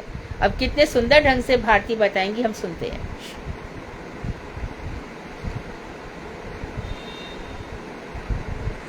अध्याय 8 विश्व रूप द्वारा इंद्र को नारायण कवच का उपदेश। परीक्षित महाराज श्री सुखदेव गोस्वामी जी से नारायण कवच विद्या के बारे में पूछ रहे हैं। उन्हें आश्चर्य हो रहा है कि कैसे इंद्र ने इस वैष्णवी विद्या से रक्षित होकर शत्रुओं पर विजय प्राप्त कर ली। इस पर सुखदेव गोस्वामी ने कहा, इस कवच को जब कोई संकट या भय उपस्थित होता है तब इस कवच का जाप किया जाता है। जब देवताओं ने विश्व रूप को अपना पुरोहित बनाया तब इंद्र ने जिज्ञासा की कि वे उन्हें नारायण कवच के बारे में बताएं। तो जो विश्व रूप ने इंद्र को बताया वही मैं तुम्हें बता रहा हूँ। नारायण कवच मंत्र का जाप करने के लिए सबसे पहले हाथ पैर धोकर आचमन करके हाथ में कुशा लेकर उत्तर की ओर मुख करके शांत भाव से बैठ जाएं। फिर अष्टाक्षर मंत्र ओम नमो नारायण और द्वादक्षर मंत्र ओम नमो भगवते वासुदेवाय से अंग न्यास और कर न्यास करके नारायण कवच से अपने को बांध लें। फिर न्यास समाप्त होने के बाद स्वयं को ऐश्वर्य, धर्म, यश, लक्ष्मी, ज्ञान और वैराग्य इन 6 शक्तियों से युक्त करके परमात्मा का ध्यान करें और नारायण कवच नामक मंत्र का जप करें और चिंतन करें कि वे ही परमात्मा श्री हरि जो कि अणिमा लघिमा आदि अष्ट सिद्धियों से युक्त हैं, सदा सर्वदा मेरी रक्षा करें। ऐसे ही भगवान के सभी अवतारों का चिंतन करें, जैसे हे मत्स्य रूपधारी भगवान, हिंसक जल जंतु रूपी वरुण पाश से मेरी रक्षा करें। ब्रह्मचारी का रूप धारण करने वाले भगवान वामन धरती पर और त्रिविक्रम भगवान आकाश में मेरी रक्षा करें। जिनकी घोर गर्जना से सारी दिशाएं गूंज उठती थीं और असुर रमणियों के गर्भ गिर गए थे, वे असुर यूथपति हिरण्यकशिपु के शत्रु भगवान श्री नरसिंह देव वन एवं भयंकर स्थानों पर मेरी रक्षा करें। जो पृथ्वी को रसातल से उठाकर लाए थे, वे वरा भगवान मेरी रक्षा करें। पर्वत के शिखरों पर भगवान परशुराम और लक्ष्मण के साथ भरत जी के बड़े भाई भगवान श्री रामचंद्र प्रवास में मेरी रक्षा करें। भगवान नारायण विविध प्रमादों से मेरी रक्षा करें। ऋषि श्रेष्ठ नर मिथ्या गर्भ से मेरी रक्षा करें। योगेश्वर दत्तात्रेय भगवान पतन रूपी प्रमाद आदि विघ्नों से मेरी रक्षा करें। भगवान कपिल संसार रूपी भव बंधन से मेरी रक्षा करें। सनत कुमार काम वेग से, हैग्रीव भगवान पथ पर चलते समय देव विग्रहों को नमस्कार आदि ना करने के अपराध से, देवर्षि नारद भगवत अर्चन में संभावित 32 प्रकार के अपराधों से मेरी रक्षा करें। भगवान कूर्म देव सब प्रकार के नरकों से मेरी रक्षा करें। श्री भगवान धन्वंतरी रूप में शरीर के रोगों से मेरी रक्षा करें। अंतर तथा बाह्य इंद्रियों को जीतने वाले ऋषभ देव सर्दी गर्मी आदि द्वंद्व जनित भय से, भगवान यज्ञ अवतार लोक अपवाद से, भगवान बलभद्र लोगों द्वारा किए जाने वाले उत्पीड़न से और अनंत शेष रूप में सर्पों से मेरी रक्षा करें। भगवान श्री कृष्ण द्वैपायन वेद व्यास अज्ञान से और बुद्ध देव आलस्यवश वैदिक अनुष्ठानों में विमुक्ता रूपी प्रमाद से मेरी रक्षा करें। भगवान कल्की देव निकृष्ट एवं पाप बहुल कली से मेरी रक्षा करें। इसके बाद विश्व रूप इंद्र को भगवान के अस्त्रों के बारे में, अस्त्रों की प्रार्थना के बारे में बता रहे हैं कि अस्त्रों से भी आपको प्रार्थना करनी है। मथुराधिपति भगवान केशव अपनी कौमोद की गदा से, वृंदावन अधिपति भगवान गोविंद अपनी वंशी से और सुदर्शन चक्रधारी भगवान विष्णु चक्र से मेरी रक्षा करें। हे शंखराज पंचजन्य, आप ऐसी भयंकर ध्वनि करें कि भयंकर दिखने वाले ब्रह्म राक्षस भाग जाएं। हे खड्गराज, आप शत्रु सेना को खंड विखंड कर डालें। हे शत शत चंद्रकारों से युक्त ढाल, आप पाप आत्मा शत्रुओं और भयंकर दृष्टि वालों को अंधा बना दें। सूर्य आदि नवग्रह, उल्कापात, दुष्ट मनुष्य, सर्प, बिच्छू, सिंह आदि हिंसक प्राणी, प्रेत आदि, जल, अग्नि, विद्युत आदि के उपद्रवों से हमें जो भी भय हो और हमारे मंगल के विरोधी जो समस्त भाव हों, वे सभी भगवान के नाम एवं रूप के गुणानुवाद से शीघ्र ही नष्ट हो जाएं और हमारी बुद्धि, इंद्रिय, मन और प्राणों की समस्त प्रकार की विपत्तियों से रक्षा करें। भगवान अपनी स्वरूप शक्ति की माया शक्ति से सदैव युक्त रहते हैं। वे सर्वज्ञ, सर्वदेशगत और सर्वकाल व्यापी हैं। उनके अस्त्र आदि, भूषण आदि, नाम आदि एवं मूर्तियों में से किसी की भी पूजा करने से उनकी ही पूजा होती है। हे इंद्र, यह नारायण नामक कवच मैंने तुम्हें सुना दिया। तुम इस कवच को धारण करके निश्चित ही असुर सेनापतियों पर विजय प्राप्त कर सकोगे। विश्वरूप इस कवच की महिमा बता रहे हैं कि इस कवच को धारण करने वाला पुरुष यदि किसी को देख लेता है या अपने पैरों से छू भर लेता है तो वह उसी समय भय से मुक्त हो जाता है। जो इस नारायण कवच नाम की वैष्णवी विद्या को धारण करता है, उसे कभी भी राजा, चोर, डाकू, ग्रह आदि, व्याधि आदि से किसी भी प्रकार का भय नहीं होता। हे देवेंद्र, अब मैं तुम्हें एक ऐसे कौशिक नाम के ब्राह्मण के बारे में बता रहा हूँ जिसने इस वैष्णवी विद्या को धारण किया था। उसने इस विद्या के योग बल से रेगिस्तान में अपनी देह का परित्याग किया था। एक बार उस स्थान के ऊपर से गंधर्व राज चित्ररथ बहुत सी स्त्रियों के साथ विमान पर सवार होकर जा रहे थे। बस उस स्थान को लांघते ही चित्ररथ का विमान नीचे गिर गया।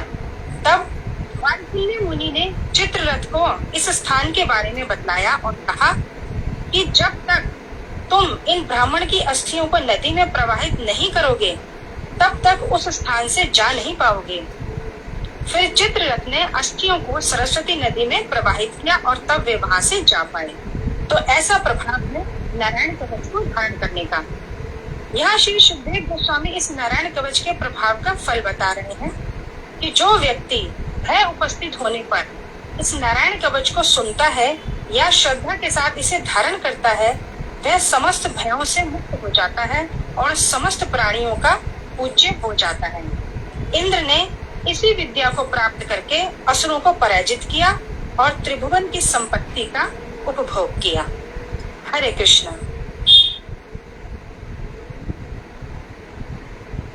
ठीक है, तो ये नारायण कवच प्रस्तुत हुआ। इसी तरह से सुदर्शन कवच भी है, जहाँ अम्बरीश महाराज ने सुदर्शन से प्रार्थना करी है और उसके बाद कहा है कि दुर्वासा के लिए शांत हो जाओ। तो इस तरह से भागवत में जो गजेंद्र मोक्ष पाठ है वो भी आप लोग पढ़ सकते हैं, एक क्रम लगा सकते हैं। तो बहुत से लोग गजेंद्र मोक्ष भी पढ़ते हैं। गजेंद्र ने जो स्तुति की भगवान से, तो हम देखते हैं कि गजेंद्र भगवान की स्तुति कर रहे हैं, उसमें कहीं भी हरि, राम, ये विष्णु, कृष्ण ऐसे नाम नहीं है, लेकिन भगवान के निराकार स्वरूप का वर्णन है, निर्गुण स्वरूप का वर्णन है। परंतु सारी की सारी बातें भगवान श्री हरि में जाती हैं। इससे श्री हरि स्वयं उसकी रक्षा के लिए आए। तो इस तरह से भागवत में बड़े सुंदर सुंदर प्रसंग है। तो अब कीर्तन का समय है, छोटा सा अच्छा सा कीर्तन। दीदी मैं करूँ? हाँ, हरे कृष्णा दीदी। हरे कृष्णा दीदी। दीदी आज की कथा में ये विश्वरूप जी कौन है? ये विश्वरूप त्वष्टा के पुत्र हैं और त्वष्टा ऋषि हैं। तुम्हारे पास पुस्तक है? जी। हाँ जी दीदी। जब बृहस्पति चले गए तब त्वष्टा ऋषि के पास आए हैं और उनका पुत्र जो विश्वरूप है उससे कहा गया कि आगे यज्ञ इत्यादि किए जाएं, क्योंकि दैत्यों ने स्वर्ग पर आक्रमण कर लिया है।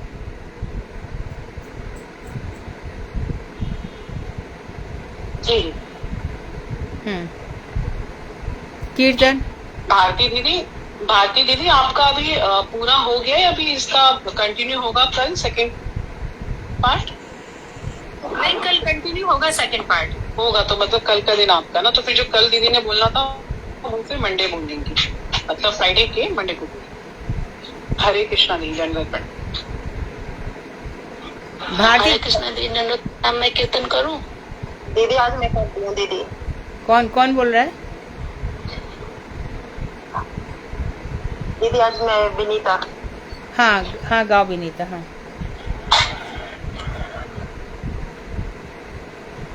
अमार समान हीन नहीं ए संसारे, अस्थिर है छी पड़ी भव पारवारे। कुल देवी योग माया मोरी कृपा करी, आचरण संबरी बेकबे विष्णु दारी। सुने छी आगामी वेदे महिमा तुम्हारा, श्री कृष्ण विमुखे बांधी कराओ संसार। श्री कृष्ण समुख्य जरा भाग्य क्रमे हाय, तारे मुक्ति दिया कर अशोक अभय। हे दास जननी करी अकेत बदाया, वृंदावन देह स्थान तुम्ही योग माया। तुमा के लंघिया कोथा जीवे कृष्ण पाए, कृष्ण रस प्रकटिल तुम्हारा कृपाए।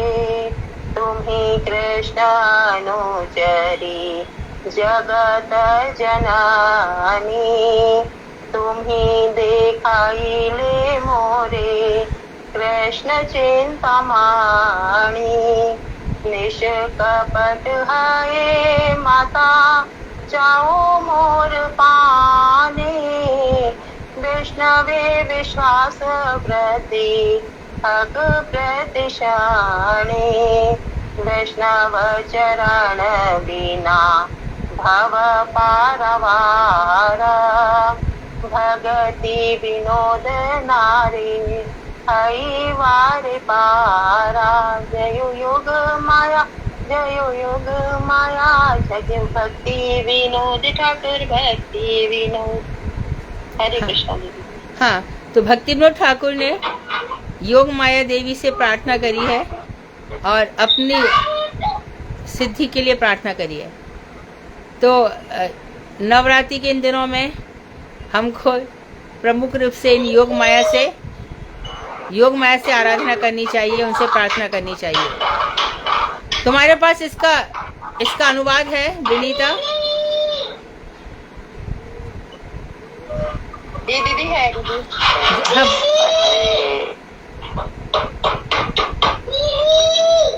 कौन है ये? मेरे प्लीज माइक ऑन। मेरे समान दीनहीन इस संसार में कोई नहीं है। इस भावसागर में पड़कर मैं अस्थिर यानी कि विचलित हो गया हूँ। तब विश्वोदरी कुलदेवी योग माया मुझ पर कृपा करके अपने आवरण को दूर करेगी। मैंने आगम में तथा वेदों में आपकी महिमा सुनी है कि जो लोग श्री कृष्ण से विमुख होते हैं, आप उनको बांधकर संसार में डाल देते हैं, और जो भाग्य क्रम से श्री कृष्ण के सम्मुख होते हैं, उन्हें मुक्ति देकर अशोक अभय बना देती हैं। हे जननी, आप योग माया हैं, अतः इस दास के प्रति भी निष्कपट दया करके वृंदावन में स्थान प्रदान करें। आपको लांघकर क्या कभी जीव श्री कृष्ण से मिल सकता है? श्री कृष्ण ने आपकी कृपा से ही रास रचाया। आप श्री कृष्ण की अनुचरी और जगत की जननी हैं। आपने ही मुझे कृष्ण रूपी चिंतामणि का दर्शन कराया है। हे माता, आप निष्कपट होकर मेरी ओर देखें, जिससे कि वैष्णवों के प्रति निरंतर मेरा विश्वास बढ़ता रहे और वैष्णव चरणों के बिना इस संसार रूपी समुद्र को भक्ति विनोद पार नहीं कर सकते। हरे कृष्णा दीदी। ठीक है, बहुत सुंदर। वांछा कल्पतरुभ्यश्च कृपा सिंधुभ्येव च पतितानां पावनेभ्यो वैष्णवेभ्यो नमो नमः। हरे कृष्णा।